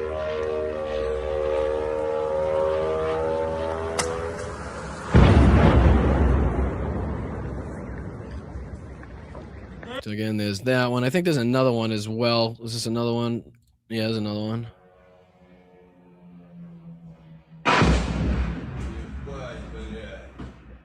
So that one looks like it was intercepted just before it got to hit the facility, but you can see the fire, the debris that landed on the roof of the building. The video is not long enough to see if that's big enough to catch the facility alight anyway, but you can see that there are what look to be small fires, but I think if you got up and close, you can see this tractor trailer here to kind of get, to gauge the size a little bit, but, might be big enough for those things to actually catch that building alight anyway. Let me see. I'll play that one again. Let me see. I'm just going to go grab a drink as this plays real quick.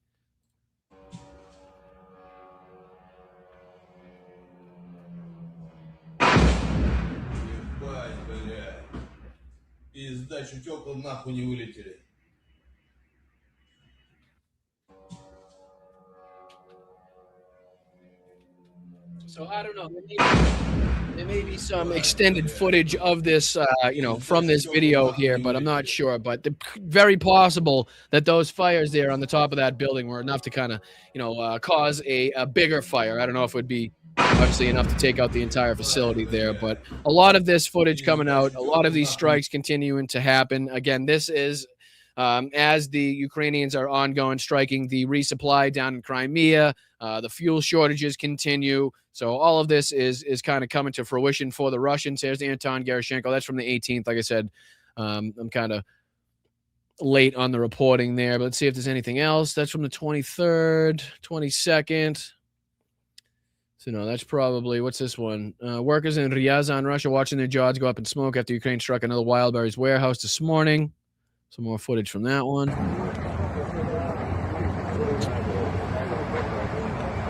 Мои ворота горят.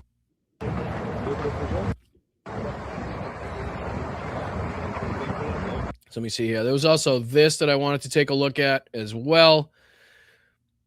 This was, I know people have been discussing this. This is Russian strikes across Ukraine, kill 9, and NATO scrambles jets after a missile falls in Poland, which is pretty crazy considering that the outgoing train that I took from Ukraine went pretty close to where I believe this missile, or at least the debris, fell from this Russian missile that again kind of went astray from their attacks on Ukraine. But this is from military.com. It says that NATO said a Russian missile entered Polish airspace during the onslaught and landed in a rural area. I believe it was somewhere in the Lublin area, if I'm not mistaken. Let me see. I think if you scroll down here, it says Russian ballistic missile and drone barrage across Ukraine overnight killed at least 8 civilians, including children, and injured more than 50 others. Officials said Thursday NATO scrambled its warplanes after one of the missiles crossed into Poland. I think if you go down here, Russia says it targeted 100 sites. Let's see here, one of these things. Poland says fragments indicated a Russian cruise missile, a KH-101 cruise missile crossed into Poland overnight, violating NATO airspace. Ukrainian Foreign Minister Andriy Sybiha said on X, calling it a clear demonstration that strengthens Ukraine's air defenses. Would also serve as a guarantee of a wider European security. But let me see here. The object was tracked in Polish airspace as an F-16 fighter jet, was scrambled to identify and intercept it, but it quickly disappeared from radar. I believe it details at some point in here that it was in and around the Lublin area. But let's see here. I know I saw it before. Ukraine hits more. No, let me see. Did I just miss that? Investigators found fragments fell from the Russian Polish. Yeah, they discovered it. Oh, here it is right here.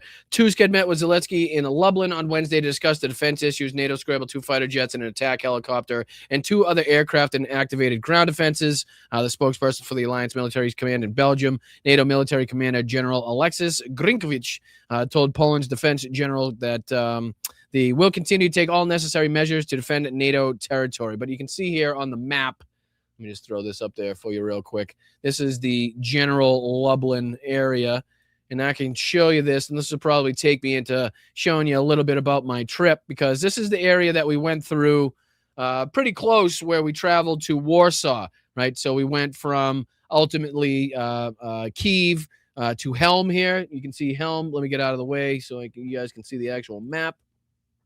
So here's Helm.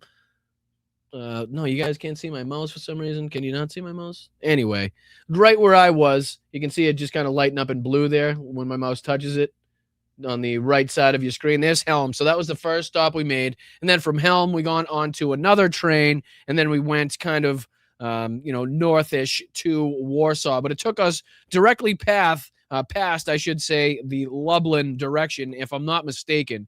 Warsaw being up here in this vicinity. Here's Warsaw right here. So, pretty crazy to see that a stray missile, even that far. I believe the attacks on Lviv had killed an individual as well, which again is not far from the Polish border. One of the first towns, big cities that you run into as you get into Ukraine there. So pretty crazy to see that as well. Not the first time, obviously, but to see the fact that they were trying to report that they let it land in a rural area instead of shooting it down. I don't know what the hell is going on with that.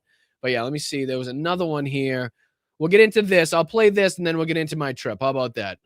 Just that way I don't leave out any of the news, and I can take as much time as I need to kind of get you guys through the pictures and some of the stuff from my trip as well. So let me throw this on the screen here.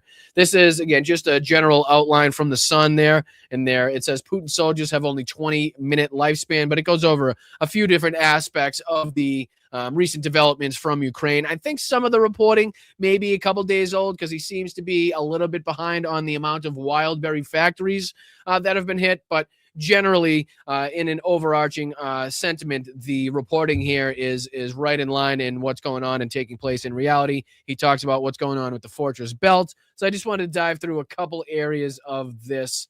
He does talk about these wild berry strikes. So let me throw on a couple minutes of this. Ordinary Russians, forcing some onto bicycles. Petrol quality is dropping and civil unrest is growing.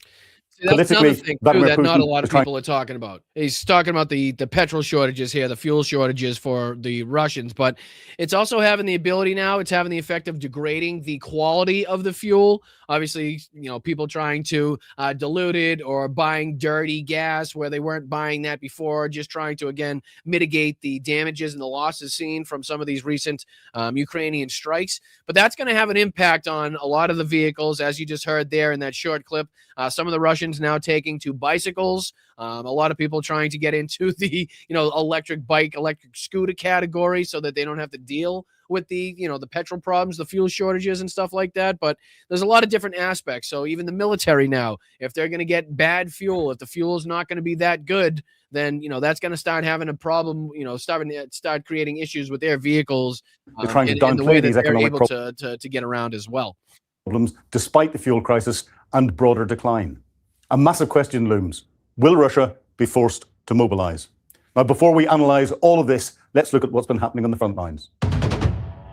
Now, in our first clip, Russia's equivalent of Amazon has gone up in smoke. delivering over $1 billion of damage in a prime attack. This one is really going to hurt.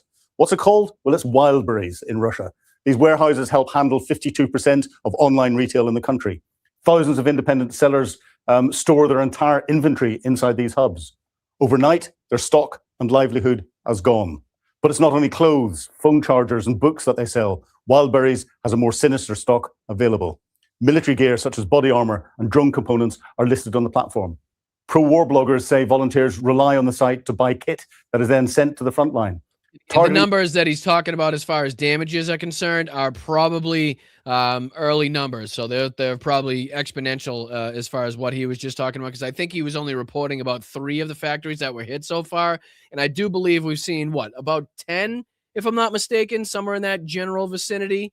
But let's see here. He also goes on to talk about how the lifespan of a soldier is only about 20 minutes. So take a look at this, which is, again, an absolutely ridiculous data set, a data point. So check this one out. Ukraine is inflicting these 39,000 casualties. The average lifespan for a Russian soldier has been measured as 20 minutes. This has given Vladimir Putin a real dilemma. 20 fucking minutes is insane. Insane. To know that you're being sent to a place where you're likely to be dead within the first 20 minutes of going into action is just, I couldn't even, there's just no way to comprehend that. Okay. It's wild. That is absolutely insane. And like I said, good that the Sun has this broken down into different categories as well. Here's a new way in which the Ukrainians are extending the range of some of their drones. They're actually utilizing weather balloons as well. So like I just said, I'm just going to pop around this video, give you some of the details, the reporting, and some of the news that I wanted to touch base on. But check out the innovation, something that we've consistently touched on as far as, coming from the Ukrainian side throughout this entire war. But here's another way in which they're innovating, again, utilizing these weather balloons to extend the range of their drones. Here's another way in which they're doing that. To Ukraine hitting Russian oil refineries, the fire seems to be as intense as it rips through these huge warehouses because of the number of plastic components, flammable components, and everything else. This is significant. Right here. In our second clip, here we have a genius aerial tactic to strike deep behind Russian lines. Ukraine is taking to the skies using high-altitude tethered balloons to launch strike drones mid-air. Known as aerostats, these giant balloons lift a Hornet strike drone up to 8 kilometers into the air. The balloon carries the drone 26 miles away from its launch site before releasing it to start its engine. Obviously, the tether. So again, instead of the engine, the drone itself utilizing power, battery capacity, fuel, depending on what's propelling it, and launching itself and getting to that height, based upon its own power, they're utilizing these weather balloons to take it, 26 kilometers up, releasing that, thus, saving about 95% of that capacity, of the drone's capacity as far as power is concerned, to utilize that to extend its range. So I think some of the ranges have been extended to somewhere in the 60 kilometers, 90 kilometers to about 120, 130 kilometers, just by utilizing these different, weather balloons to bring it up to a certain altitude, and then they release, much like they're designed to do. And then from there, the drone can carry on and use the overwhelming majority of its power to get to its destination and obviously impact its destination as well. So again, just another way in which they're innovating and trying to utilize anything that they possibly can to get the edge over Russia, to get more use, more effectiveness out of the weapons platforms that they have at their disposal. Released like meteorological balloons that these really are do once they get to the right level. If these were launched using ground catapult launches, they would burn massive amounts of battery power during takeoff and climb. By skipping that initial launch phase, the drone used 5% of its battery during transit. 95% of its capabilities saved there. And again, as far as evidence of Russian war crimes is concerned, we have more video coming out from this as well. Here is this kind of goes hand in hand with our first trip to Ukraine, where we got to tour and see and visit and meet the people responsible for a lot of these robotic drones, ground drones that are now being implemented on the front lines. What you're seeing on your screen right now is video coming out from an extraction, an exfil, if you will, of 2 senior citizens that have been caught in between the fighting, right? So this is, I don't know exactly where on the front lines this is from, but what you'll see here is a robotic ground drone that goes into this situation, goes into this position to extract these two senior citizens that make their way into the trailer that is pulled behind the robotic ground drone. The red cross, as you can see on your screen now, that is shown, is displayed on the robotic ground drone to distinguish itself as a rescue vehicle that is not being utilized to carry soldiers or military equipment, ammunition, or anything like that into the front. Just, it's basically an ambulance, right? Which should be very clear to any FPV drone, Russian drone that we know has great optics, or at least optics clear enough to be able to distinguish these vehicles and see what they are. But this is clear video shown here of a Russian FPV drone striking this robotic ground drone, extracting these two senior citizens from the war zone when it's clearly marked as in with the red cross as kind of, you know, exactly what it's doing, and you know, a robotic ground ambulance, if you will. To everything across the front line, and seem to be bringing in more and more new ways of delivering weapons further into Russia. Russia's concerned. They don't know how to deal with this. They don't know how to react to it, and they're being caught effectively with their pants down. So there you go right there, right? So there's the big-ass red cross on the front of this robotic ground drone that's towing in tow this trailer that has the civilians in there, right? So we can see that from this grainy, blurry footage, right? Doesn't need to be 4K, 8K, whatever the fuck you think it needs to be in order to distinguish that as what it is, okay? And this drone, these drones are very capable of hovering or, you know, doing a flyby and seeing what's actually being fucking trailed or what's being, you know, pulled by this robotic ground drone. But you can see what happens here. Now, on the front line, battlefield robotics are becoming essential for rescue missions. Ukrainian forces are deploying uncrewed ground vehicles to pull civilians out of high-risk strike zones. In this operation, a robotic platform was sent to evacuate two elderly civilians trapped near the front line. That's without risking more human lives. In true Russian style, their forces targeted the rescue vehicle, hitting it with two FPV kamikaze drones during the run. You can see the moment the drones strike the vehicle along the track. Despite the explosions, both civilians survived unharmed. Now, like you can hear, good news coming out of this as reported. They did make it through this initial Russian FPV drone attack. They were able to then, the Ukrainians were then able to send in a second robotic ground drone to scoop them up, to pick them up, and ultimately, like I said, has been reported, get them to safety. But the fact remains that Russia absolutely has no fucking excuse to say that they did not see that giant red cross on there, to say that they saw any weapons, to say they saw any soldiers, or any military justification why they would strike this. A clear war crime. Okay, a clear war crime, striking innocent civilians trying to be extracted from a site that it's likely to be targeted by the Russians, or, you know, just being in direct harm's way anyway, being in the direct line of fire between the two armies here. But clearly they can fucking see those red crosses. We could see them. You could see them. I could see them. Grainy footage that we had. But here you can check it out where, you know, after the strike, the Ukrainian drone comes in, gives them a package. I'm not sure what was in that package, or a note maybe saying, hey, stay put, we're sending in another one type of thing. But you can see the Ukrainian platform coming took the hits, kept the civilians safe, and a second robotic vehicle finished the extraction. Using ground robotics for evacuation cuts the risk to rescue teams whilst keeping frontline logistics moving. But there's something else to notice about this. These extraction vehicles quite clearly had a red cross on them. We can see from the Ukrainian drone. So there's the Ukrainian drone, as you can see, depicted with the Ukrainian flag, dropping in. I'm not sure what they're dropping in here. It could be food, could be water, it could be, like I said, a note saying, hey, this is what's going to take place. Just be, you know, be patient. That was monitoring the extraction. Looks like red piece of paper cross can be easily seen. The Russian FPV drones will have seen that.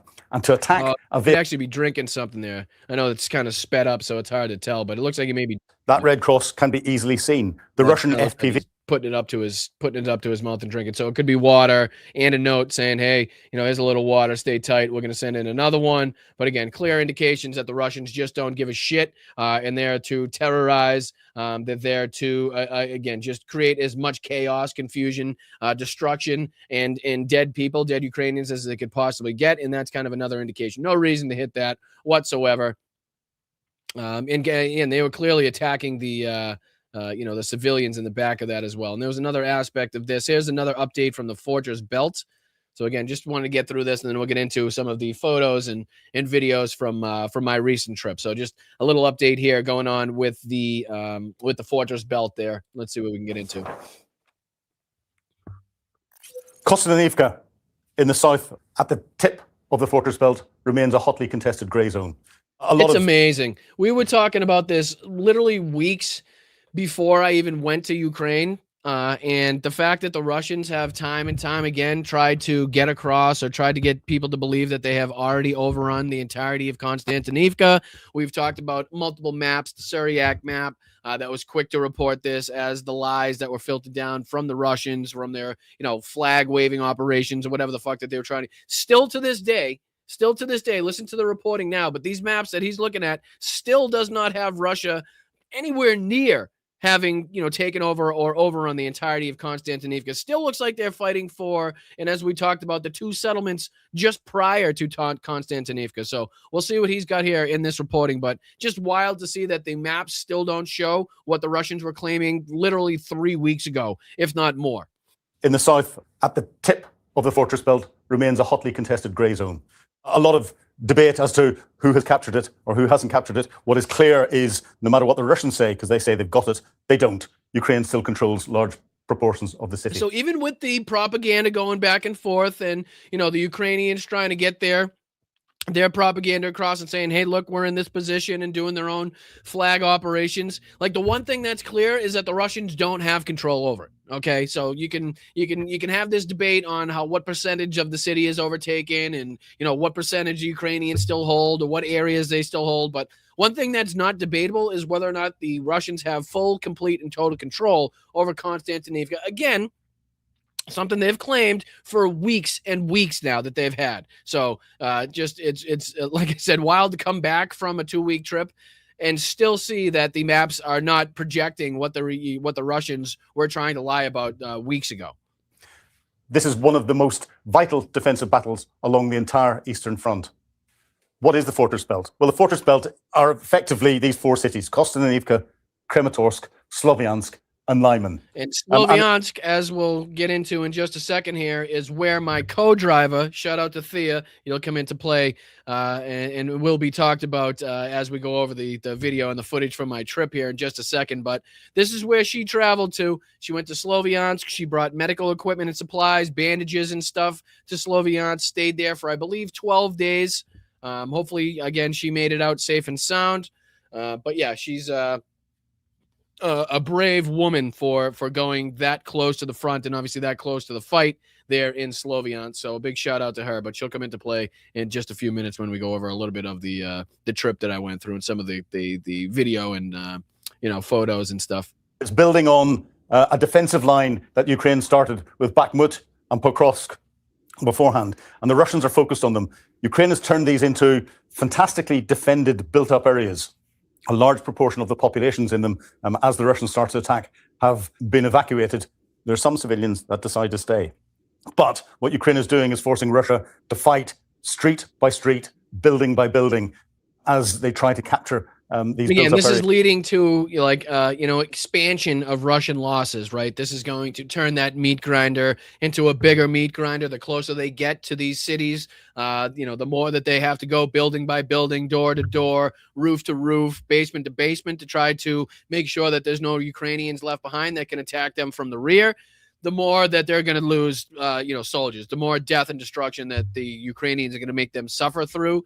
And it's just going to turn this into an even bigger fucking disaster, an even bigger chaotic situation for the Russian military. Even as we said, even after we've seen expanded losses in recent months with the increased drone activity, with the attacks on the resupplies, going after oil refineries, all of the things that we've seen in conjunction with the Ukrainian military in recent months here. Yes. Why the Russians are fixated on built-up areas, I do not know, because it's in their doctrine when they come across effectively a porcupine defense like that to try and bypass it, to ignore it. The Russians seem to become fixed on it. And what are the Ukrainians doing with this as the Russians attack? They're inflicting huge numbers of casualties. Russian troops are pushing hard from the south and the east to try and cut off supply lines to the eastern garrisons. But Ukrainian engineers have built thick defensive networks, including anti-tank ditches, minefields, and concrete bunkers. So again, making every meter, every inch, every foot that the Russians are trying to overtake a living hell for them. He goes into here, and we'll end on this one, a little bit of news coming out of Lyman as well. I believe there are some Ukrainian attacks happening to the north of Lyman that are trying to cut off a little salient that has formed with some Russian advancements to the north of Lyman. We've seen in probably most famously in the Battle of the Bulge. We've seen in different pockets and salients that formed during World War II how a military could overextend itself and create this thin little push into enemy territory, thus creating the opportunity for the enemy to flank it and go either north or south or east or west, depending on which way they're attacking, and to cut off the spear, the tip of the spear of the crew that has made it deep into enemy territory, thus cutting them off from their resupply, thus cutting them off from their unit and stuff like that. So I think that's a similar thing to what he's describing here in Lyman. Let me just go up a little bit, and he's discussing this, I believe, right here. Is the village of Shandrai Holovi, and that's up around here.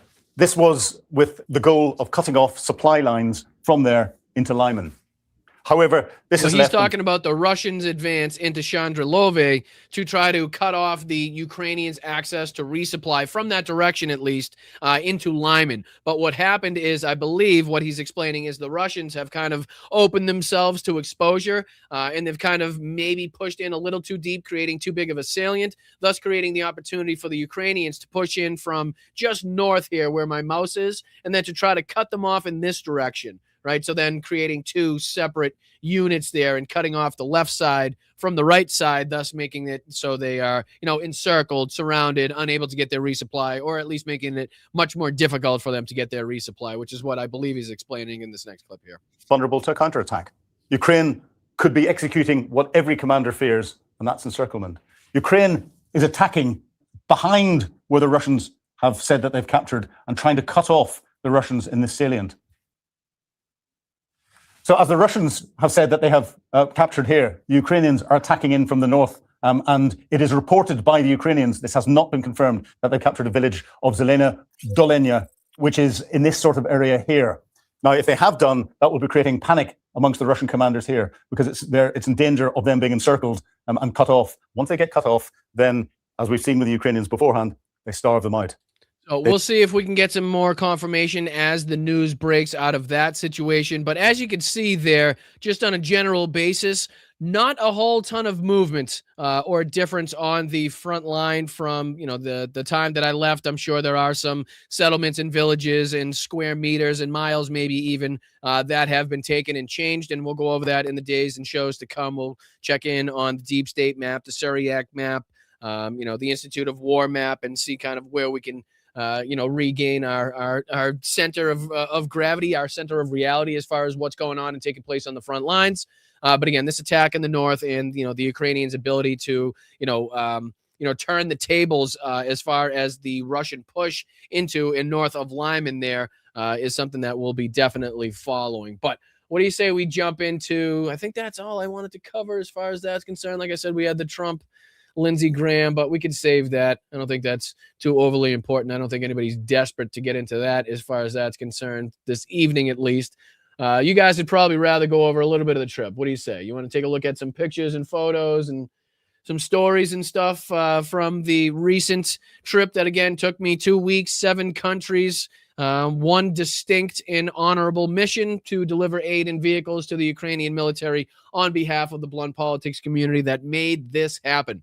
Okay, I want to continue to reiterate how you have been responsible for this directly and how honored, privileged, grateful I am to be able to represent you guys in this community, in this handover and everything that you've been responsible for. But what do you say we just go over a few of the pictures and stuff and, just kind of go over, some of the time and some of the things that I saw and experiences and everything like that.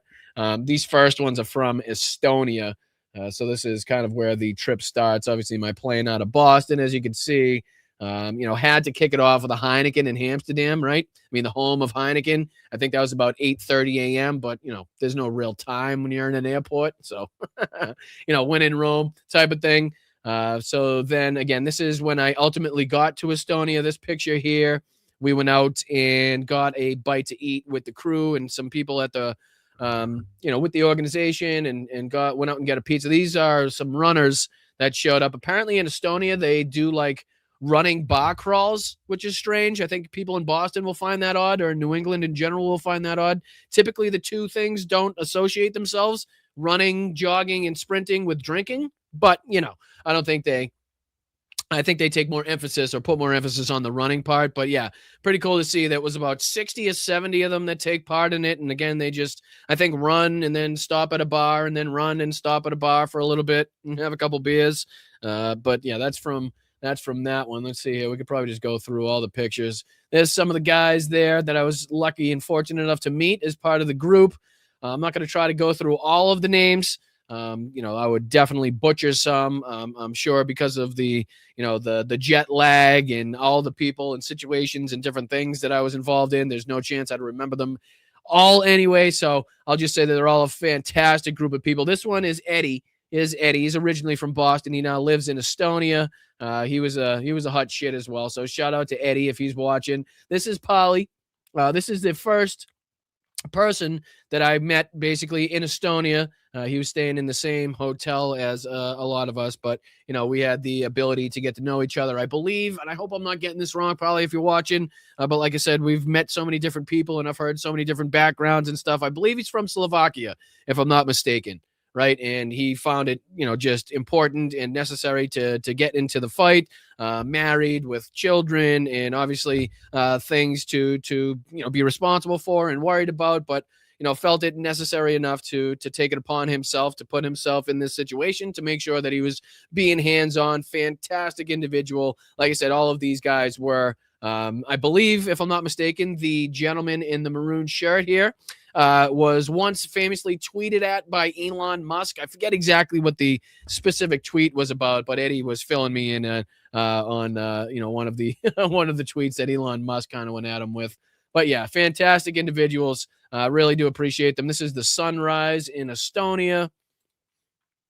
Obviously, this is just prior to us undertaking the journey there from Estonia, ultimately driving through all of Estonia, basically all of Latvia, all of Lithuania, all of Poland, and then obviously from Poland into and through half of at least Ukraine into Kyiv there. But see if I can find out where I was. I don't know why it keeps bringing me to the top every time you get out of the pictures, which I find ultimately annoying.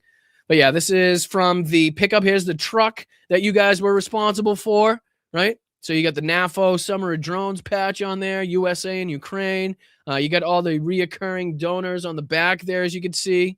Let's see, which way are we going? This way? There's the Boston stands with Ukraine. I mean, it's just really an honor to have, your name, the Boston Brian on the back. It was NAFO Truck 1092. You got the Orcs Must Die in the side there.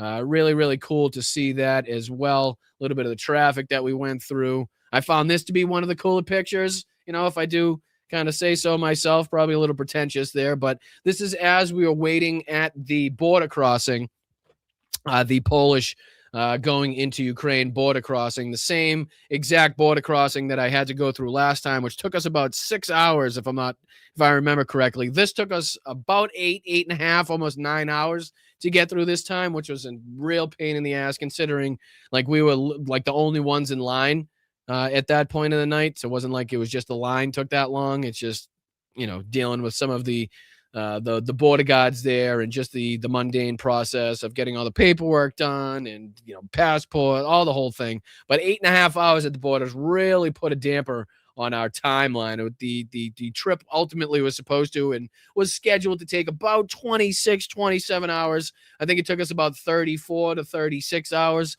ultimately on the drive. But yeah, here's a couple other pictures from the border crossing. We had to go through and find some of the VIN numbers for the border guards there. So that's why some of the hoods are up. We were trying to figure out where the where the easiest location for the VIN numbers were. But that's us at the border crossing. Another one there. That's just a giant tire from a giant fucking tractor going into Ukraine. Here's the Kyiv sign. So we got some pretty cool pictures here of the crew. Here's Thea, who was my co-driver here. 70-year-old New Zealand woman, Harley riding, foul-mouthed badass, which, again, our trip and being in a vehicle again with anybody for 40 hours is, you're going to have your moments, but I am very, very pleased to have met not only Thea, but everybody involved in this situation, everybody involved in this mission, because they're absolutely fantastic people. Thea is an absolute badass. She sent pictures of her with, shooting rifles and shooting guns in Sloviansk and getting the Ukrainian trident tattoo, the whole 9 yards. So this was the little group that we had at the moment from our convoy taking a picture at the Kyiv sign. There's a few more of us. There's Pally right there as well. So let's see what we can go through. I think there's a few more of these. God bless people. When you ask them to take a picture, they take 100. But that's good. That's good. I like the variety, just in case some of them ain't great. There's another one. Very much appreciated for everybody involved in this one, except for the Yankees hat. I mean, that's another thing I got to talk about. What's going on with the Yankees in Europe and fucking Ukraine in general? They don't understand what it means. They don't care what it means. It's just kind of like a symbol of the United States. But I got to get some Red Sox hats into Ukraine. Stat. But here's, again, me and Thea. As we, kind of made it into Kyiv, ultimately celebrating the journey that almost killed us multiple times. We almost killed each other multiple times. But again, at the end, I am very, very glad to have met Thea. She is a spitfire of a woman and again, somebody that is an absolute hot shit. So here we are, ultimately, when we the final time seeing the vehicle there in Kyiv before the handover, before we take it and before they take it, I should say, and kind of ultimately hand it back to the people to get it set up for the handover. So that was us. She's fantastic. View from my hotel there. Just walking around the streets of Kyiv. This is the restaurant that we ate at. The only thing I touched, really, some pot stickers. Here's Maidan, as you can see. This is where the memorial is. The memorial starts, which again had grown considerably since the last time I had the opportunity to visit Kyiv. But yeah, that was kind of the statue there, the monument there at sunset. Another night shot there of nightlife in Kyiv. Here's the actual handover, which I'm sure a lot of you guys are interested in. And let's see here. I'm probably missing questions. 70s, she looks great. She's a firecracker. She was a Harley rider. She was talking about how her son has a passion for World War II. She has a huge passion for supporting the Ukrainian military and the people of Ukraine. Again, she's fantastic, and we we worked through our ultimate being in the same car issues, and I think we came out on top as far as that relationship is concerned. But these are the representatives from the 3rd Operational Battalion, the artillery platoon that came to actually receive the vehicle. And as you can see, a few other goodies in front of the vehicle there as far as generators. You can see a drone jammer in there as well. So again, there's some tires in the back that they can change out so they could, have better tires, more suitable for front lines and potholes and, bomb ditches and shit like that. So, so they were all set up. And again, you can see just a little glimpse of the amount of vehicles that were involved. And they were incredibly grateful, appreciative, very, very nice. Couldn't have been happier, couldn't have been more, like I said, grateful for the amount of support and the amount of vehicles that were there and the amount of nations and nationalities of people that, kind of were involved in getting the vehicles there and stuff. Here's a shot of the restaurant or the hotel. I think this is, I don't know, was this President's? This is either President's or the Olympic Hotel. Now you can see in the background in some of those pictures, there's the Olympic Stadium, as they call it. There's Jake Bro. Again, don't ask me why it looks like my shirt's tucked in, because it's not. But this is during the handover there where I had the opportunity to meet Jake, who was responsible for, I don't know how many vehicles he had in this one, but a lot. He had a lot of vehicles that he was responsible for as far as his campaigns are concerned. Here's Thea and Eddie trying to help me out with a couple pictures. Here's the flag on the left of the 3rd Operational. Here's the, obviously, United States and Ukraine flag together. And I was trying to get a picture, but it was a little windy. So they were doing their best to try to help me out with that. So shout out to them. Much appreciated. Let's see, there's probably a few of those. It's not not your first rodeo. Everybody get in there. I can get you. So there's that. Another picture with me in the truck. See, I think I did a couple of videos here thanking you guys at some point. I'm sure they're in here. She's just an absolute fireball, man. An absolute fuck. Even the soldiers, no shit. Even the soldiers were like blown away because she jumped down off of that. She got no shoes on, as you can see. Wanted that picture. The soldiers were going to help her down, but she just jumped off of that with no shoes. And the soldiers are like, oh shit. Oh man, she's an absolute firecracker. Shout out to Thea. So that's her again with the New Zealand flag. Glad she got the opportunity for that. I think she said she left a flag at the hotel and stuff too. So there's a couple other shots here around Kyiv. Here's again Maidan. You can see here the memorial, all the flags and the pictures of the soldiers lost in this fight. Wraps all the way around. Another angle of it there. Some artwork on the side of the wall. Here's that situation. I don't know if you guys oh Jesus. I'm out of Ukraine now, so I can talk about this. But I don't know if you guys caught the, some of the lives that I was doing from Ukraine or heard the, the incident that I saw at one of the one of the establishments where I got the opportunity and just made me feel like I was home. You know what I mean? Like made me feel like I was right back in Boston with a nice, good old girl fight at a bar, good old bar fight involving a couple women in Ukraine. Apparently we're going after the same guy. I'm not sure what was going on. They were speaking Ukrainian, so it was very hard to tell. But I was at a Ukrainian Mexican restaurant where they were doing karaoke in Spanish, but ultimately led to some glasses flying and a little bit of a fight happening. But this isn't any of that. This is what was going on prior to this, and I have a couple probably short clips that I mistakenly hit the camera on, but I know there's a couple of them in here. Check.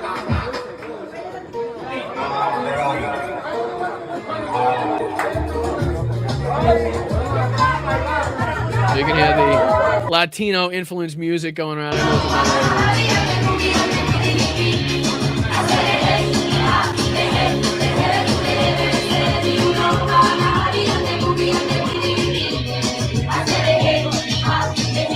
I don't know. It's probably copyright, huh? How do I mute it? I'll mute it. Who knows? But yeah, this is the inside of that place. So everybody having a good time, dancing, grooving until they weren't, which is typically how the situation goes. There's another one. So again, I don't know if that's copyright. I'll turn it down. But, everybody having a good time. This guy was cracking me up. Oh, they were cracking me up. But you can just see if I stop here, this is right about where the glass hit. And then a big chunk of glass hit me in the back. And then I immediately was like, all right, we got to get the fuck out of here. I grabbed Eddie and the other gentleman that I was with and started shoving them up the stairs. We waited outside for a little bit until things calmed down, and everybody that was covered in blood decided to come out of the establishment. And then we went back in until ultimately, the curfew had to shut it down. But here's a little more just before the chaos ensued. But yeah, made me feel like I was home. There's another one where I probably didn't mean to hit play. There's me bringing a little bit of Scotland to Ukraine. I had to bring a little bit of Boston, the Boston-Scotland relationship to Ukraine. I saw a cone, had to. What are you going to do? Now we start getting into some of the beauty here. Start getting into some of the the monuments and monasteries and stuff and the churches, which were just absolutely fucking amazing. Continue to be. This is the Pechersk Lavra, the entrance to the Pechersk Lavra being the one that was struck with the Russian drones, the one that Kaylin Robinson was on site that night and kind of was reporting on, the inside of that, and obviously had the shots of the fire taking place on the roof. Well, this is from the entranceway to that whole, I don't even know what you call it, complex, as it were. But yeah, absolutely amazing. Kind of the architecture, the artistry. I mean, obviously the golden domes and, the process of doing that and stuff. It's absolutely second to none. I mean, just these things, just the intricacies and the details involved in making just something like that is just insane to me. It really is absolutely insane. But these monuments are a friggin' dime a dozen over there. There's me in front of that entrance, And like I said, you ask somebody to take a picture and they take 20. God love them, but we got to sift through them. Here's kind of the staging that was going on as they were doing. I don't know if these repairs had anything to do with the Russian attacks or if this was just general maintenance that was going on. There's the shot from right when you walk in. Just absolutely beautiful. Again, the architecture, the way that it's set up and maintained and stuff, it's just remarkable. This is from the tour that we had. That was our tour guide and the church bells. I don't think I actually managed to get them on camera, but here's some really old blades and knives. Another one of the bell towers. I mean, look at that fucking thing. Unreal. You can see the birds and stuff that were flying around the bell tower as well.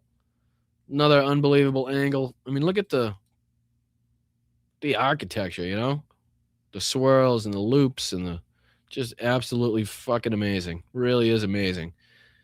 And the pictures don't do it justice. They just don't do it justice to when you're actually stood there.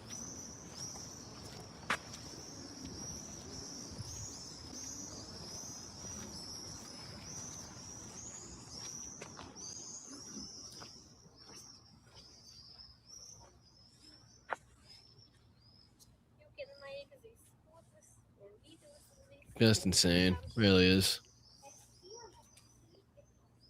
And a shame that anything or any part of it would be destroyed because of Russian missile attacks.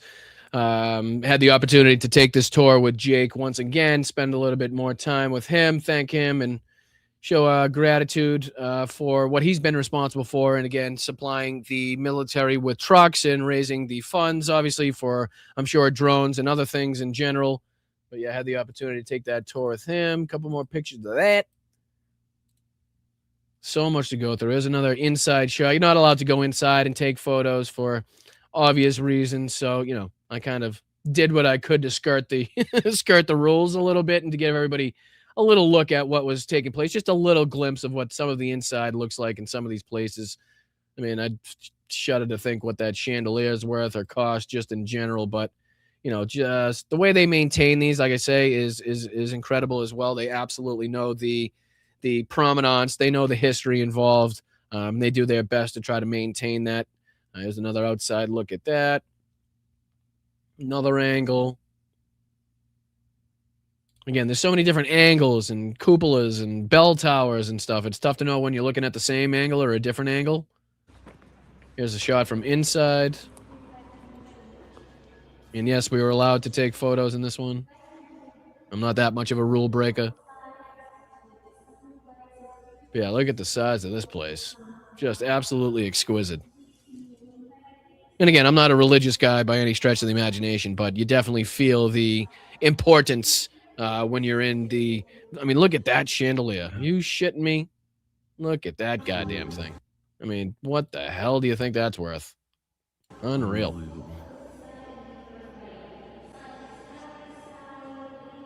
You can hear the tour going on in the background still. But then I think we go into the next room. Well, there's a picture of me trying to do the cool selfie thing, but failing miserably. Here's the next room.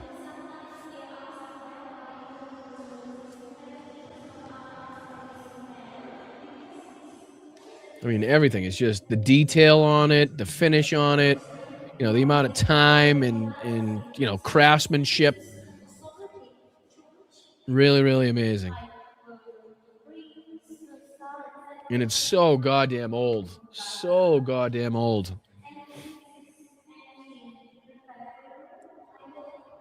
So that's inside of one of the buildings there at the Pechersky Lavra. A couple more selfies. Here's a picture from the top of the bell tower there.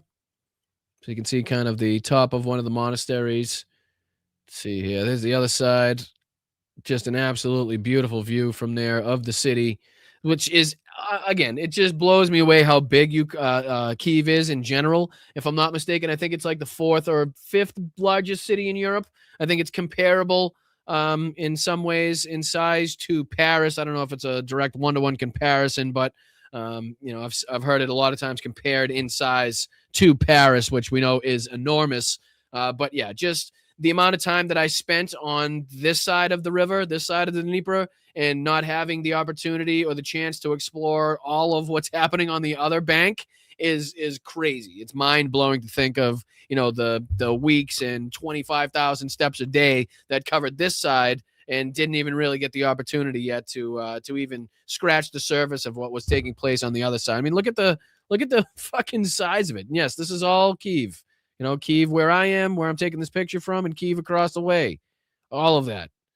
Again, it really is kind of hard to put into, to describe how big of a city it is. It really is. So beautiful view there from the top of the Pechersk Lavra bell tower. Here's from that other direction. There's evidence of the Russian strike there on a building across the street. You can see the roof, the obvious damage to the roof there as well. Here's the Motherland Monument with the Ukraine flag at half staff. Beautiful bridge in the background. You can see just the tip of the white spear there. But yeah, there's so many great overlooks, so many great little places to get a good glimpse of the city and the rivers and the bridges.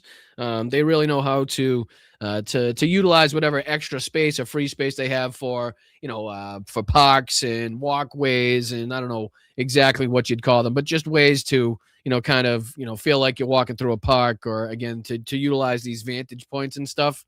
You'll get to see them here. Here is the top of the Pechersk Lavra. You can just see the damage. See these white areas here? And you can see kind of the wood that's been strapped down as well. So that's where the damage from the Russian drone attack happened, on the top of the Lavra that you're looking at. So it's kind of difficult to make out. You can just make out some in this area as well. But that's where, again, you can see how fast and how quick the Ukrainians are there to fix, or to, again, make it usable once again after a Russian missile strike or drone strike as well. Let's see which one this one is. What is this one? Did I take a video in my pocket? Most likely. Probably. But anyway, you can hear the nice birds in the background. That was a good one. Oh, this is the plaque. Let me see if I can grab this real quick for you. I can show you that.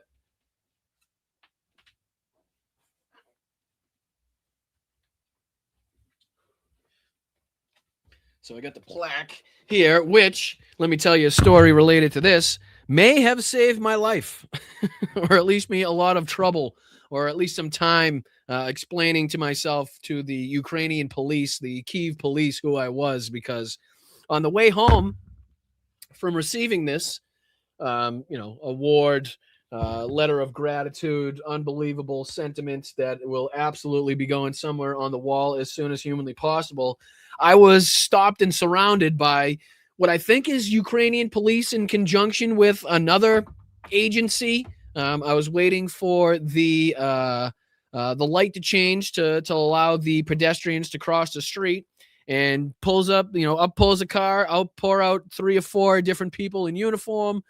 Luckily, I caught documents in whatever the gentleman said to me originally. Didn't have my passport on me, but did have my ID, my Massachusetts state license. Did my best in my broken Ukrainian and ridiculous English to try to explain to him who I was, what I was doing. Didn't seem to be making any headway. But yeah, I decided to pull this out of the bag. I was like, well, maybe this will help me. So I showed them this, pulled this out of the bag, and luckily, not only the main guy that I was talking to, but one of the gentlemen standing behind him was blown away by the by the letter of gratitude, and obviously I kind of managed to, in some way, shape, or form, explain to him what I was doing there, and ultimately they let me go on my way. But boy, oh boy, was my heart racing. You know what I mean? My heart was racing. I was like, what if I don't have an ID? What if I don't have my passport? What if I didn't have this? Like, trying to explain to them who I was, what I was doing may have been difficult, but who knows? They may have been, eager to let me go anyway, but they were questioning whether or not I was a soldier. And no, I was trying to, like I said, do my best to explain that I just help and give, vehicles and aid and do fundraisers with, YouTube, but not something easily described. But yeah, luckily I've heard like documents heard before, and, the word document said like that before, through like World War II documentaries and, different videos online and stuff. So I'm really glad I caught the word documents in what he said. So I immediately pulled that out. And then I was like, well, that's not working. So let me pull this out. Maybe this will help. And it did. Save my ass. Save my ass. So much appreciated to the 3rd Operational there. It says, to the command and all personnel of the 3rd Operational Battalion of the Hartia Brigade express boundless gratitude for your support of our unit's fighters. Your help is an integral part of this struggle for our freedom. Your dedication to your cause and your compassion inspire us and sustain the resilience of our fighting spirit. Glory to Ukraine, glory to heroes, from the commander of the 3rd Battalion, Major Oleksandr Starutzin. So much appreciated. Is an honor, a pleasure, just beyond description, beyond words to have the military showing gratitude to us and to this community, where we are so grateful to what they do and what they sacrifice on a daily basis. So really unbelievable. Definitely going to be going and taking a very prominent spot on the wall. Hopefully I have enough place for, we got some flags in here. This is another one that we got from the 3rd. Let me see if I can show you this. So this was the flag that came along with it. Oh, Jesus Christ. Fumble. So this is pretty cool. I don't know if you can see. This is from the 72nd, right? So this is from the first fundraiser that we did was for the 72nd Mechanized. So this is the flag that I got for that one. You can see that. Pretty cool. That'll be going up on the wall somewhere. I got a bunch of patches and stuff, right? So let me see, put this big on the screen for you guys. Where are you? There you are. So a bunch of patches. Oh, what the hell was that? That's not what I wanted to do. That was the opposite of what I wanted to do. That's what I wanted to do. So we got patches like this, the Cousteau patch from NAFO. We got the new NAFO Crimea Beach Party with the VIP pass, which is pretty cool. We got the NAFO with Putin. Pretty cool. We get the warm greetings from, warm greetings from Ukraine NAFO patch. So that's pretty cool. We got the Fedorov Logistics Lockdown NAFO patch. Again, the protests and the whole Fedorov, Siersky, Drapati situation was a big part of what was going on while I was there. Here's obviously the patch from our first campaign, which I'm very, very proud of. In Dog We Trust, with the World War II, plus the New Age aspects of that one. Got some Ukrainian, just general tridents and Ukrainian military patches. I got a few here that you can see. This one's a new one. 69 Sniffer Brigade's a new one. That's a new one. I got the JD Vance one hung up. I don't know if you can see that. There's a blue. That's a JD Vance right there. I got this one. Is a pretty cool one. This is from the Russian warship Go Fuck Yourself. Pretty cool patch right there. I'll see if I can find a good spot for that. We got a ton of stuff. Let's go through a couple more pictures though, and then I'll show you guys the souvenirs and the gifts that will be going out as well. Here's obviously some pictures from Freedom Square, some updated and new military trucks. One of the more badass photos I think I took on the trip there. Let's see here. You got NAFO. We saw the NAFO sticker on there. It was never far. So that was pretty cool to see.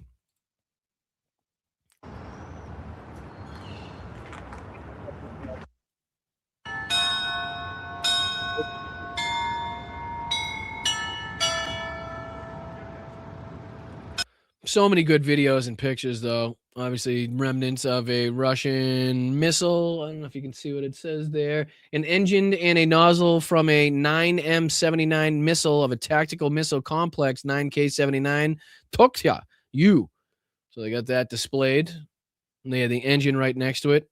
I think this is, like I said, one of my more artistic shots, if you will. Not much of a photographer, to speak of, but I figured that was probably one of the better ones that I had there. That is at, I want to say Sophia's. I get them all mixed up. There's Michael's, Sophia's, Andrews, the Pechersky Lavra. There's about 1 billion of them, so it's tough to keep track of all of them after seeing them all in about a week. But here's another inside shot. I think this is St. Michael's, if I'm not mistaken. But just absolutely exquisite. The woodwork is just second to none. It really is fantastic. Here's the government building. So that was pretty cool. Here is, I want to say, Andrews. Again, I'm probably mixing these all up, so you can correct me in the chat.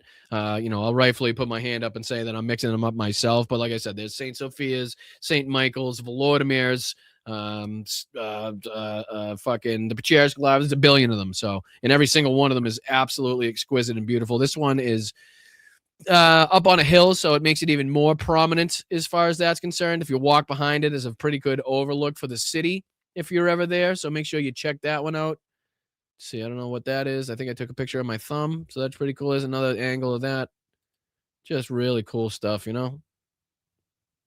Just architecture that you don't really see in too many other places. Here's another place that I probably wasn't supposed to be taking pictures in, but, you know, you only live once, so fuck it. Here's just one of the most intricate wood carvings that I've ever seen. It was absolutely massive. Just look at the intricacy in that wood carving. You know what I mean? Just, and this is probably about 200 feet end to end, you know, starting from over here and ending way over there, and just enormous, just absolutely enormous. But just, I don't know, just the craftsmanship and the skill that it would take. Another angle of that. You can see they're doing a little work here on one of the spires. You can see how they put up the staging, which was interesting to me too. Like, you can see how it's all supported, and the weight from all of the staging above is kind of displaced throughout these little, you know, feet that they got going on, which I've never seen that type of scaffolding before. That was pretty cool to see. Another full shot of that. This is the hotel that we stayed in. I stayed in the first time, the Hyatt. This is kind of in that safe triangle zone. Here's the Intercontinental, as you can see over here. That's where Laura Luma was staying. And then there's one other hotel that kind of make up a triangle. But you can see here, I believe that's St. Michael's, if I'm not mistaken. In the background, you can see, which is just another beautiful monastery, beautiful complex. I believe I'm in the church tower of, I forget. I'll have to look all these places up afterwards. There's so many of them. But yeah, I'm in one of the bell towers there overlooking that square. Closer shot there of St. Michael's. Let's see what this one is. I don't know.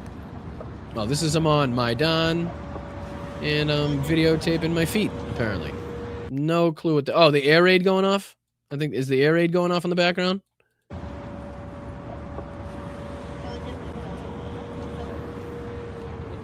Yeah, the air raid. You can hear the air raid siren going off in the background. I think I was trying to record the lack of people's reaction.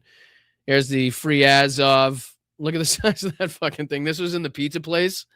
This is in the pizza place that kept me going. Like I said, he couldn't run specifically on not Dunkin' Donuts, on McDonald's alone, in KFC alone. So I had to try to get some variety in there, you know, where I didn't interject some shawarma or some kebabs or, you know, some dumplings or anything. So found a really good pizza joint, Veterano Pizza. Shout out to Veterano Pizza in Kyiv. Fantastic pizza, it really is. Reminded me of home, looked like home, you know, kept me going. So shout out to them. And you can see the amount of patches they had on their wall. So clearly representing the fight, representing the mission there. So that was cool to see. Glad I found that place. That was really good. Again, shout out to Veterano Pizza in Kyiv. What's this? Oh, that's just kind of some of the accomplishments of Tripati.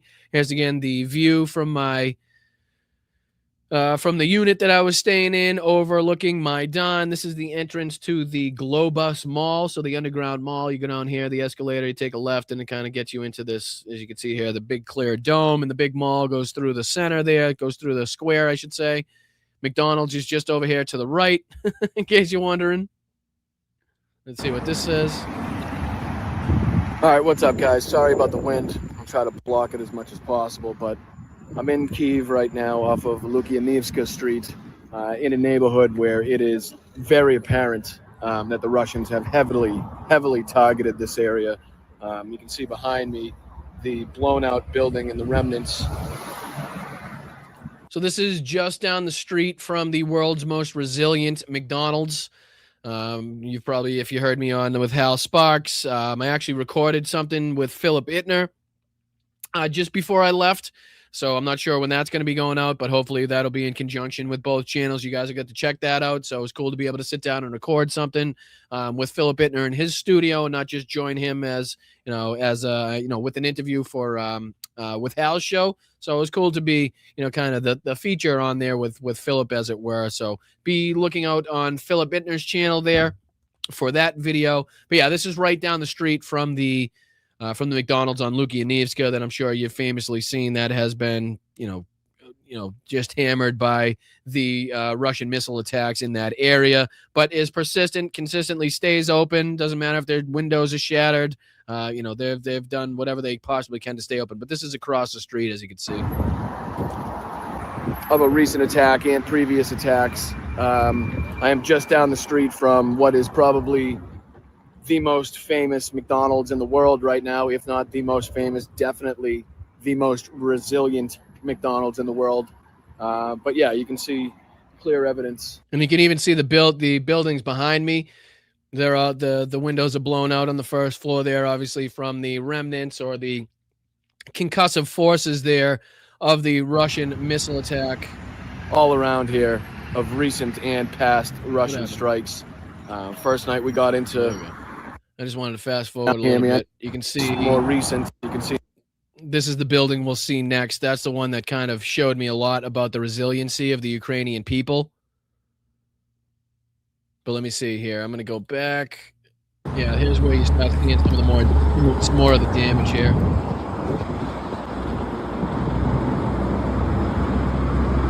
So this is both sides of the road too. You can see the windows blown out on this building, this whole building. All of these buildings have been blown out. The left side of the street as well.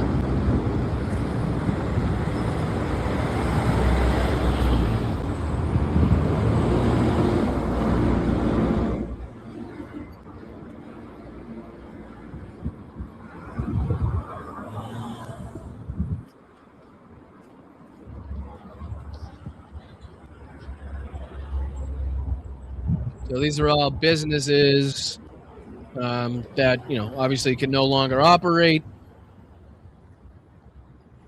Clearly, there's only so much you could do, even if you want to persist. This is the shot that I was talking about that really drove home to me the fact that these people will never be conquered. You got the burnt out husk of a building in the background, as you can see, as a result of Russian missile and drone attacks. But at the foot of that building, you have the market, right? You got babushkas selling their corn, their vegetables, their fruit, bananas, grapes, raspberries, lettuce, whatever you could think of, carrots, onions, everything that you could possibly think of right here, selling it on the street. Again, in the shadow of this building that has been burnt out and struck many, many times as a result of the Russian terrorism there. But this is kind of one of the shots that really stuck out to me as far as how I know these people will never be conquered. And I go to explain it in this video. People often ask me, how do you know Kyiv will never fall? Well, this is how I know Kyiv will never fall, because I just walked by a block that was pretty much erased. Every business, every building on it was erased by Russian missiles. And then at the feet of something like this,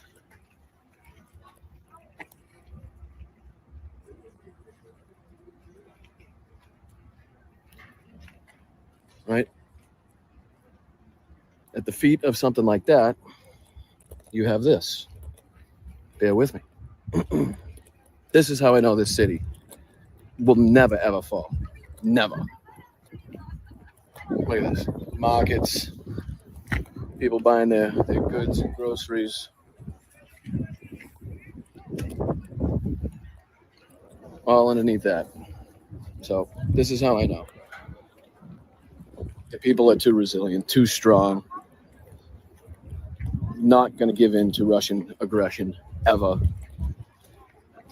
So again, just in terms of, videos and shots that stuck out to me. Here's the McDonald's. Well, here I am outside of the world famous McDonald's here in Kyiv. So quick to fix, so quick to reopen and get things going again that they even got a new M. As you'll remember, I'm sure you guys will remember the shots of the M that was all melted and disfigured on the side of the wall. But, like I said, quick to fix, quick to reopen, and, quick to change out the old one was melted and disformed because of the heat from the blast and the subsequent fire from the Russian missile attack. But it's open. You get the windows blown out, but they're open for business. Again, another example of how I know this city will never, ever fall. Will never capitulate, will never cave into Russian aggression, because when you got shit like this all the way down, and on this side of the street too.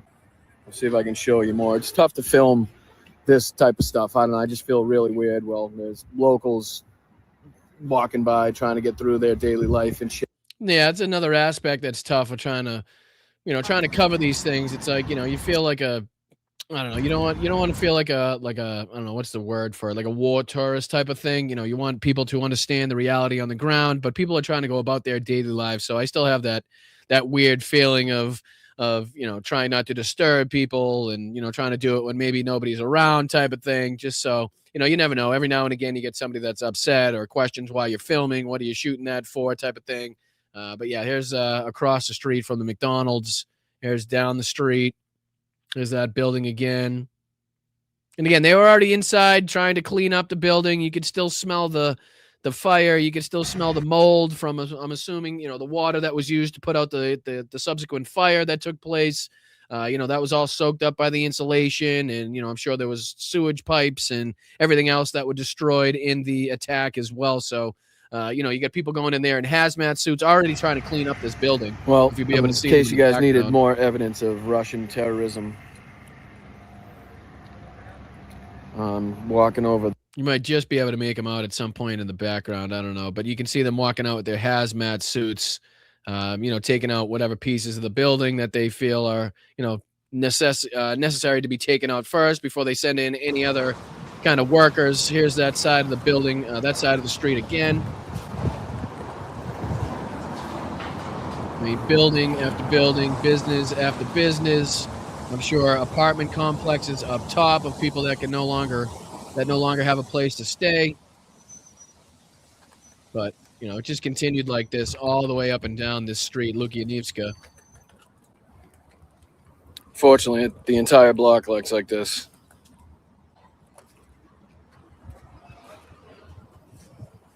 Just nothing left of it.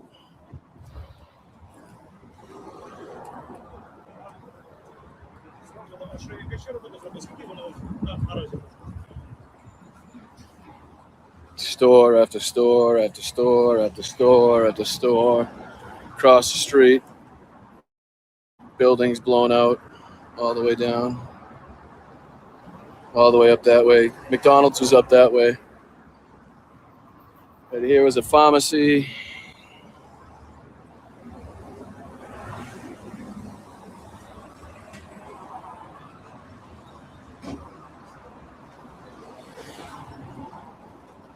And it's the next couple of shots that get me too, because there's another one right down the road. Obviously, some vehicles that took an impact or debris or were caught alight by the strike just on the other side of the street. There you can see where the actual strike took place on the building behind them. But again, what do you see? Cranes already in place, removing the debris, trying to make it so, it's at least safe to walk around and stuff. And obviously to try to get it, ready to rebuild.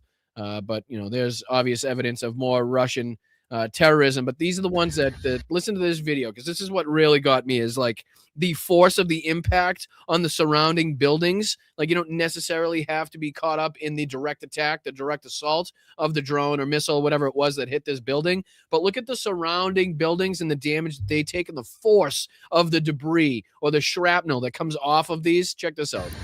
Well, I didn't have to walk far, unfortunately. More evidence of Russian terrorism here. You can see what looks to be a very recent missile attack there on the building. Cars even this far away that were blown out. Strikes me is that the buildings across the street and the sidewalk, I'll try to show you here, the force of the shrapnel and the debris flying off of this explosion was so much that it is still, you can see the pop marks. And these are deep. Look at the marks on the wall on the building across the street from whatever was struck. And some of them are so deep and was hit with so much force that it almost went through the entire building. Pop marks that you can see all around this building here. But I mean, those are deep. Those aren't just, that's almost going through to the other side of the building. I mean, you can see in this one, it's hard to make out, obviously, on camera, but if you were standing there, these two, you could almost see daylight. Like, you can almost see straight through the wall, the force of the impact of whatever hit those things. And then if I fast forward up here, you can obviously look at this building as across the street. You can see all the windows that are shattered. You can see the wood, the plywood that's covering up the windows. And that's quite a distance away from the building that was struck. But I'll show you up here even more, this building that was hit. The force of the explosion. All the pop marks that you can see on the building in the background. That's all from debris and shrapnel coming off of that explosion. Debris, shrapnel. pieces flying everywhere, glass, metal. And let me see if I can show you up here on the, let's see here, more of the building that you can see. Man, look at that shit. I mean, just littered with pop marks. And you can see there on the tree, you know, fresh evidence of, you know, the shrapnel and just, you know, debris flying off of the explosion. That looks like it's caught up in the tree, you know, ripped the tree wide open as well. Just to give you an idea of the force. And then let me see if I could show you here on the pavement, on the cement, just the force of it. To be able to do this to the cement. Check this out. And again, this is on the opposite side of the street. So that building was on this street, but down at the other end of it, right? This is up the hill, quite some distance away. And you can see, look at the pop marks on the cement.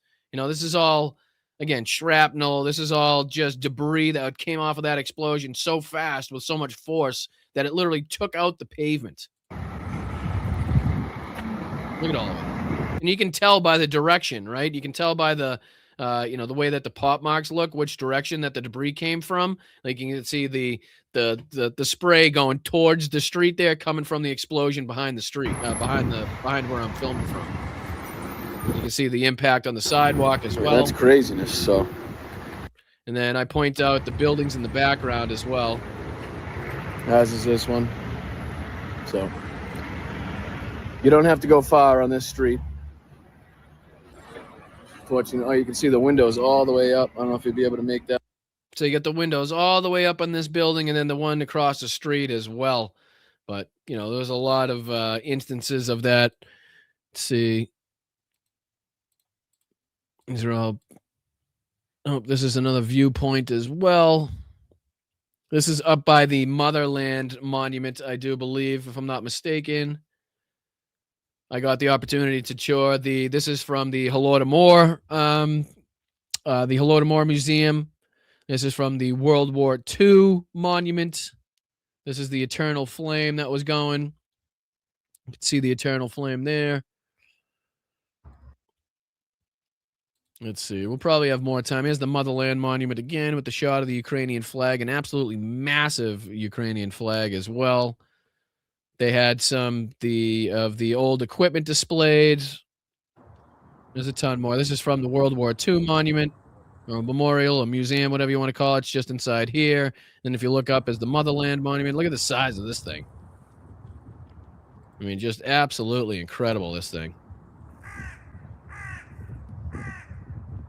So you can go up there and walk around and stuff, which I did, which is pretty cool. They actually have like the dedication to the Statue of Liberty, which I kind of thought was odd. Like the walk around in the glass on the bottom of the Motherland Monument has like all facts and pictures about the Statue of Liberty. So I don't know if they're like rubbing it in, the fact that it's, I think, a little taller than the Statue of Liberty. But here's me at the Motherland Monument. And again, like I said, we'll have a better chance to go through these on the next show. I don't want to fly through too many of them, but just a couple I want to go through tonight. Just, I love these overlooks, you know what I mean? Just to give you a sense of how big the city is, how beautiful the city is. Just absolutely enormous. Goes on forever. There's the Motherland Monument. You can see here, I don't know if you can just make it out, these right here. Oh, man. Let me see if I can go back. You probably can't make it out too good. Let me see. But if you look on the glass on the bottom here, just on the bottom, you can see it's like a dedication to the Statue of Liberty right here. You can see them, you know, there's the Statue of Liberty and them constructing the Statue of Liberty, which I was kind of confused by, but I'm sure it's a, you know, a sign of respect as far as the dedication is concerned. Let me see. There was a couple from the overlooks that I want to look at, and then we'll go through the rest of them on the next show. I don't want to keep you guys too long this evening. I'm exhausted still myself, but yeah, we got a lot to go through with some of the Sea Baby drones that I got to take a look at, some of the other shots from the you know, the old equipment that I had. Let's see here, talk about the pizza. That was the pizza. I mean, tell me how good that looks, right? Come on. But let me see if I can get you some from the overlooks. There was one here. Was it this one maybe, where they're playing music? It's beautiful. Ready? No, I want to play it. Nope, I don't want selected. I want to play. Here we go.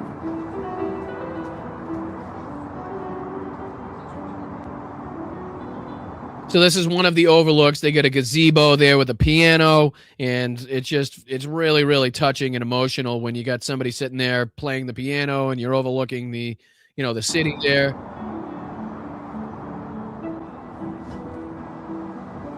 You can just hear the piano in the background.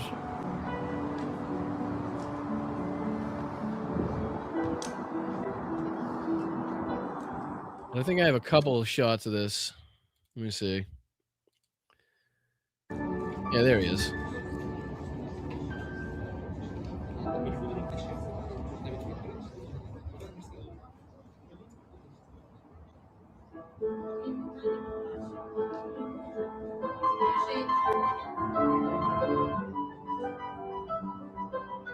I mean, tell me that isn't fucking perfect.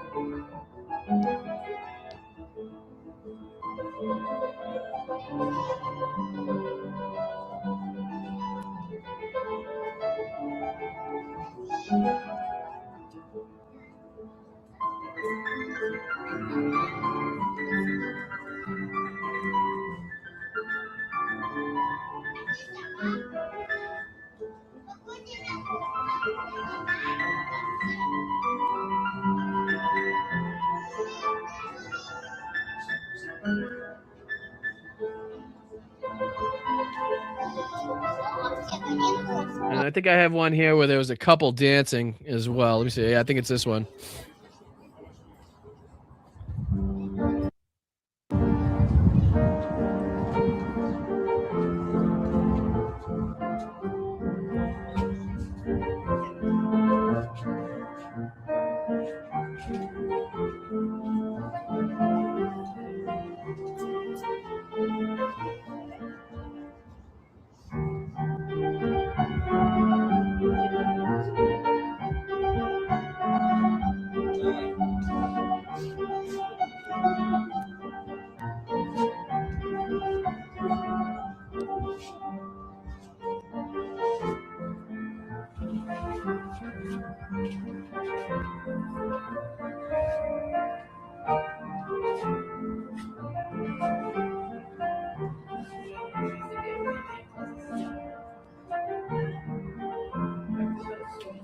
Needless to say, I sat there for quite some time listening to the young man play the piano and watching people enjoy it. Again, the view, beautiful day it was. Definitely had an emotional feel to it as well. But there was a lot of these, like I said, great little spots and parks and water fountains and place for people to hang out and socialize and, like I said, soak up the sun. Is a shot of the Dnieper and some of the bridges alongside it. But like I said, I'll leave some of these videos and photos and stuff. Here's a cool one. I'm assuming you could rent those things. I don't think he took that all the way from his house up to this monument, but I could be wrong. I'm not sure. Another one of the cool monuments that they had. This was the walking bridge. You could go over to the beaches you could see across the way there. This kind of reminded me of Boston Harbor, being on the water. I rented one of the Bolt scooters, electric scooters that I'm sure you guys are familiar with if anybody's from city living, and started flying up and down the waterway here. So that was pretty cool. Beautiful day, beautiful weather, people fishing. American University in Kyiv was right on the water as well. But like I said, there's a picture of me in the Dnieper. That's the walkway bridge in the background, as you can see. But yeah, just a beautiful day. But we got a lot of these to cover. There's me closer to the Dnieper. I was going to touch it, but, the spot that I was in, I didn't feel like falling in. So that was about as close as I got. And here's kind of one of the examples of I might as well grab those before I let you guys go. 1 second. So I got some flags. So here's one of the souvenirs that you can get. Nice handcrafted. Yeah, let me make myself a little bigger on the screen before I let you guys go, and we'll let you know what you can get involved in. If you want to sign up at patreon.com/BostonBrian or get involved, or sign up at the YouTube membership just underneath me. We're going to pick in some random people in the community that'll be sending out some of these, some of these souvenirs, some of these gifts, the artifacts that I got as well. So this was all handcrafted by, artistes in Ukraine. I got some beautiful plates here. As you can see, handcrafted, nice dark wood and stuff. So Really nice stuff, as you can see. So there's that one that I'll be sending out. There's another one. I got some flags as well that I could send out, some patches. Let me grab some of the flags. Let me see here. Oh, here's another one. I should have showed you beforehand. Here's a cool one from the 3rd. So we got the one from the 72nd Operational, which is from our first campaign. This is from the 3rd. I don't know if you can see it. Hold on. Let me get the chair out of the way. So you can see the 3, obviously. So this is a pretty cool flag that we got as well. That came along with this. Hopefully you guys can hear me. Actually, the mic should pick it up. Came along with this cool, coin and token of appreciation as well from the 3rd, which is pretty cool. Very appreciative of that. And then we got some flags. I think I'll send this one to somebody. So we got a couple of these and ones like it that, if you sign up at Patreon or if you sign up for a YouTube membership, get you on the list, get your name into the community of people, and who knows, maybe I'll send out some of these patches. I got them. So yeah, thank you guys so much for your graciousness and your patience in waiting for the show to come back on as I was traveling and going through Amsterdam or Netherlands and Estonia, Latvia, Lithuania, Poland, Germany, Ukraine, the whole 9 yards. So very much appreciated. So if anybody wants the opportunity to get involved in the little giveaway, we'll be picking at random some of the names from the communities there and sending those out. You can sign up at patreon.com/BostonBrian or join our team here as a YouTube member just underneath me. Thank you, and shout out to the mods and everybody responsible. I know we have a ton more pictures and videos to go through, but I don't want to fly through them all in one show. We'll kind of savor the flavor as far as this is concerned. It's a little bit different where I can actually show you what I did and what we were involved in. I was a little bit more, I don't want to say handcuffed, but obviously operational security in mind. There's a lot more involved, I would say, in kind of making sure the videos and everything were edited properly. And this time, like I said, I kind of had a little bit more freedom after the handoff of the vehicles where I stayed there myself. So that was pretty cool. So I have a lot more videos and footage and things to go over and stories to tell you. And you guys will be able to ask questions as well. So what do we get to thanking? And what do you say we get to thanking some people on Venmo? In case anybody was nice enough to send over a Venmo, and then we'll jump over here to YouTube and thank everybody on YouTube that was kind enough to send in, a donation or any contributions to the show. I want to say thank you to Suzanne. Thank you to Suzanne. Welcome home. Thank you so much for showing us all the gorgeous photos and telling us your great stories. It's great to have you back. I missed you, M2M. So I believe that's married to a maggot in the chat. Thank you so much, Suzanne. Very much appreciate you and your $20 contribution. It's great to be back. It really is. Strange feeling, like I was trying to describe on social media, to be reluctant to leave a war zone. Every time I go back to Ukraine, every time I go back to Kyiv, I find a new reason to love it. I find a new reason to enjoy the people there and just the city in general. So yeah, it's pretty strange and difficult to be reluctant, to not want to leave a place where you're under threat of Russian missile attack. I think in the next show I'll get into talking about what I was feeling and my experiences under Russian missile attack and how close some of these strikes actually came. So we'll leave that till next time when I'm a little bit more rested and I can kind of recall and draw back on the emotions of the situation a little bit better. But thank you so much to Suzanne. Thank you to Kathy, John McDonough. Thank you to Brian H. over the last couple of days. Thank you to Allison as well. Very much appreciate everybody that's been kind enough to send in a contribution to try to help along the way with the ride. Thank you to Tom and Victoria. We're very, very nice. Thank you to Nance. An incredible shout out, an incredible thank you to Nance in the chat for what she's done and how much she's contributed to this whole affair and getting this, the campaign accomplished. And then, obviously making sure that I wasn't lost to the train services in Ukraine as well. So huge shout out to Nancy. Thank you to Marty as well. Thank you to Michelle E. and Yakov over the last few days and weeks of people that have been very, very, very considerate and, contributing to this effort. Peter R. as well for his $50 shout out on Venmo as well. Thank you guys so much for your contributions and making this thing a possibility. Let's jump over here to the YouTube side of things and see if there's anybody we have to thank. And of course there is.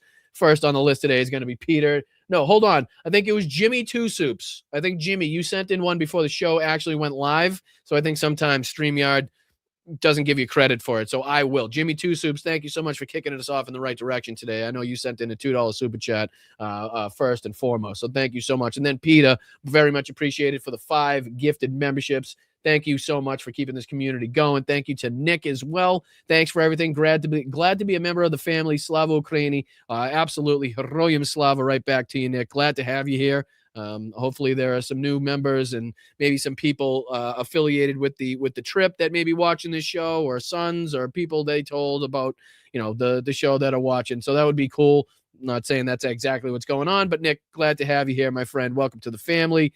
Shout out to Rachel. Privet. Rada show to Brevnuski. That was the best I got. Yak Pravi, I don't know what that means, but privet to you. I know privet at least. But 2 weeks in Ukraine isn't enough to pick up the language. But I do appreciate your knowledge on the situation. Maybe one day we could do like a back school babble or something like that. But much appreciated, Rachel. Thank you so much for your support over the years as well. Namaste. Good to see you. Thank you for becoming a new YouTube member. Thank you to Brian H. Welcome home, my friend. Well, thank you so much for the welcome home, Brian. Appreciate you and everything that you've done for this community. Laurie as well. Welcome home. You look rested. Yeah, sure. Now you're just lying. Come on. Don't spit down my throat and tell me it's raining. But thank you so much, Laurie, for your help and support and becoming a member here for 16 months. I really do appreciate you. And be looking out for all the patrons. Obviously, we're going to have make updates for all the Zooms that we missed. I'm not going to leave you hanging on that. Thank you to Dame Dog for the 5. I meant to ask you to pick me up an order from Wildberries. Guess it's too late now. Yeah, I mean, I'm sure there's still a couple in there. We still have a couple left that haven't been hit yet. So just let me know which one you needed picked up at. Hopefully it isn't the ones that have been, contributing to the hole in the ozone layer. But, what are you going to do? We didn't start it. We didn't start the fire. But thank you so much, Dame Dog. Thank you, Peter, as well, for the $5. Sometimes the most simple answer is the truth in a complex situation. Putin always wanted to destroy the U.S. and the West. DJT is his useful idiot. Absolutely agree. Absolutely agree, Peter. Much appreciated for the $5 there. Thank you to Jeff. Welcome back, Boston Brian. We are all relieved you are home.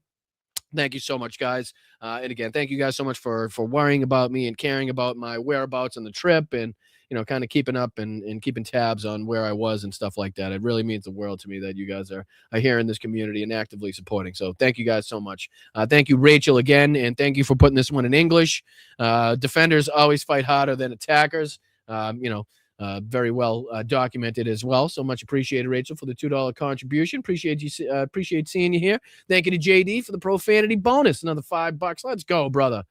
Good to see you guys. It really is good to see you guys. It felt like it's been forever. In terms of how long I've gone and not doing a show before, it has been forever. Shovel Dead. Let's go.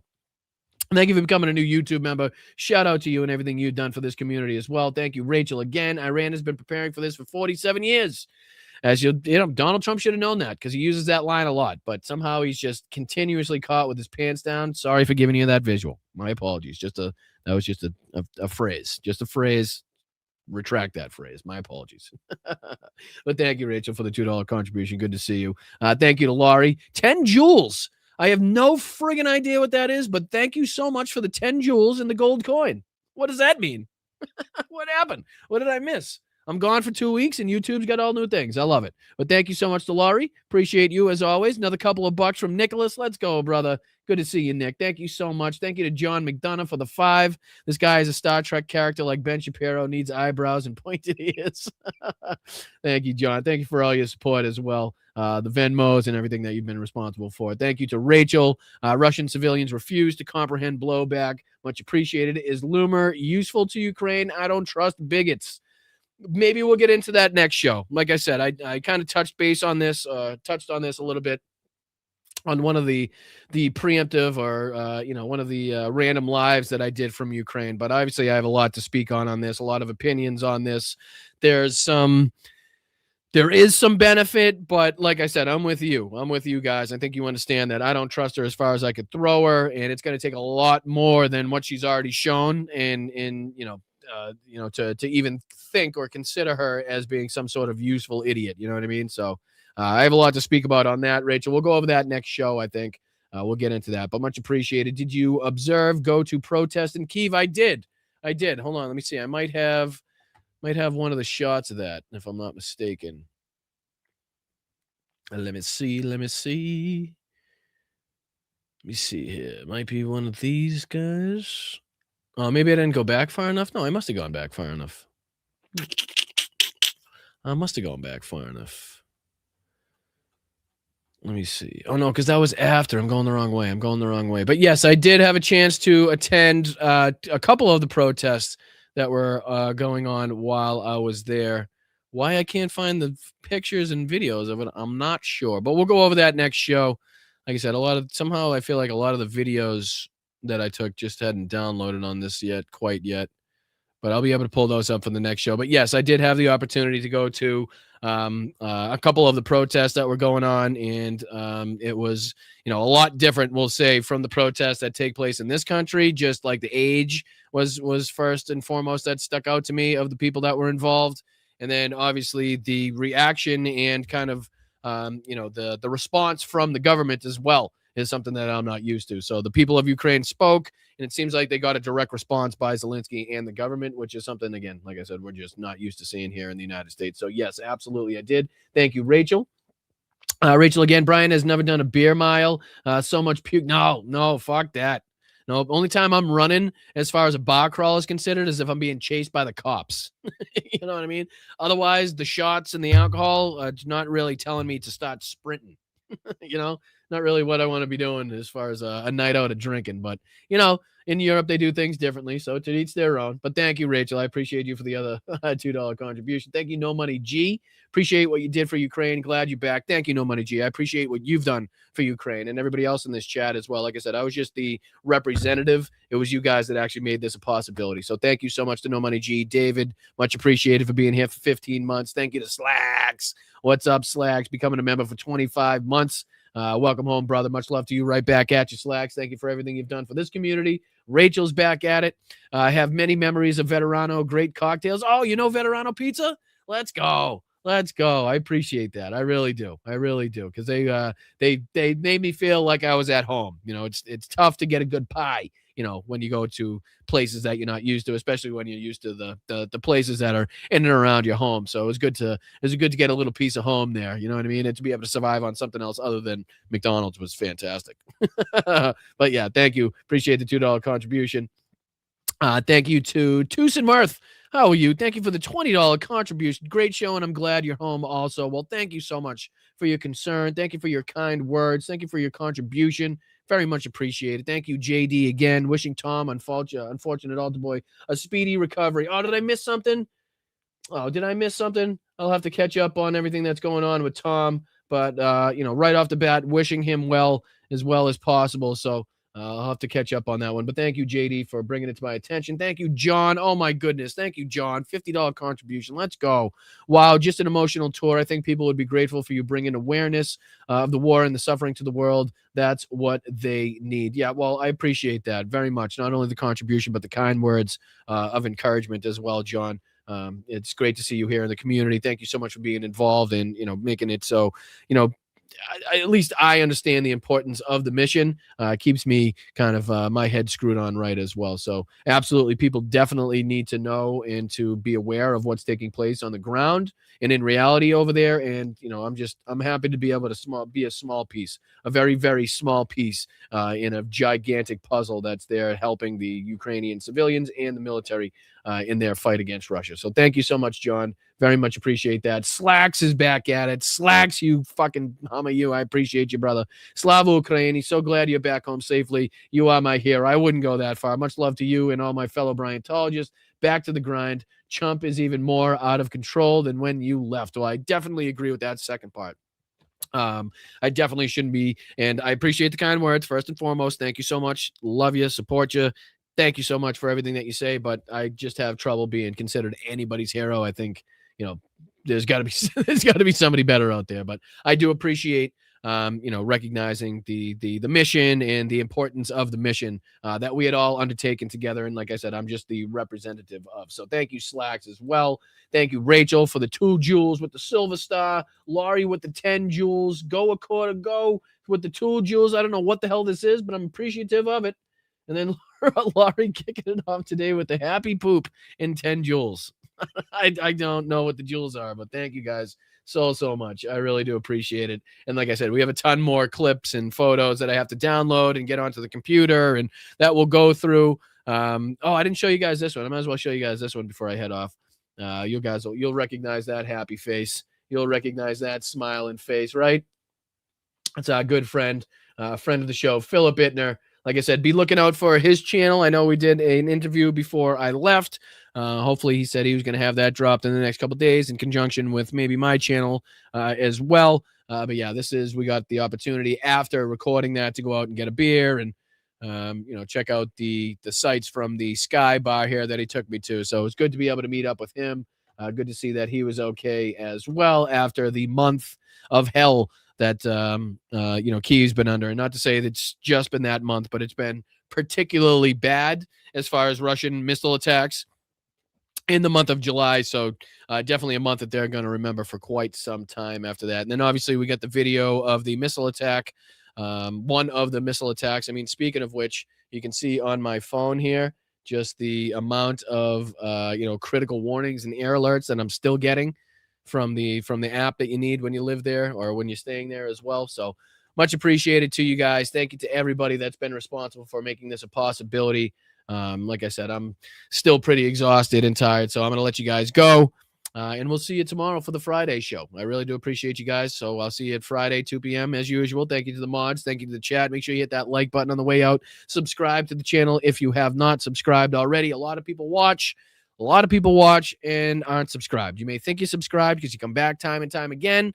You may think you're subscribed because you have that notification bell clicked, but a lot of you are not subscribed. So if you could, at some point, just take a gander over, maybe see if you've clicked that subscribe button. If not, click it. It's free to do so. Thank you to everybody on Facebook, YouTube, Twitch, Instagram, and Substack for everything that you guys are responsible for and, how much you've been able to boost this community. So we're on our way to 25,000 subscribers. It's good to be back. We're back to regularly scheduled programming, and I will see you guys tomorrow. All right. Hit that like button on the way out. Very, very much appreciated to you guys. Thank you again to the mods. Thank you again to the best chat and community on social media right here at Blunt Politics. I'm out. I'll see you tomorrow. I got to catch up and figure out what day it is, for fuck's sake.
Вітаю, Бостон Брайан.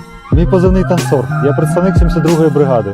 Дякую тобі і твоїм підписникам за цей донат, за цю чудову машину, яка буде нас возити усіх на позиції, захищати Україну і наближати перемогу. Разом усі до перемоги. Дякую.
Thank you so Вітаю, much. Бостон We'll see you Брайан. tomorrow. Мій позивний танцор. Я представник 72-ї бригади.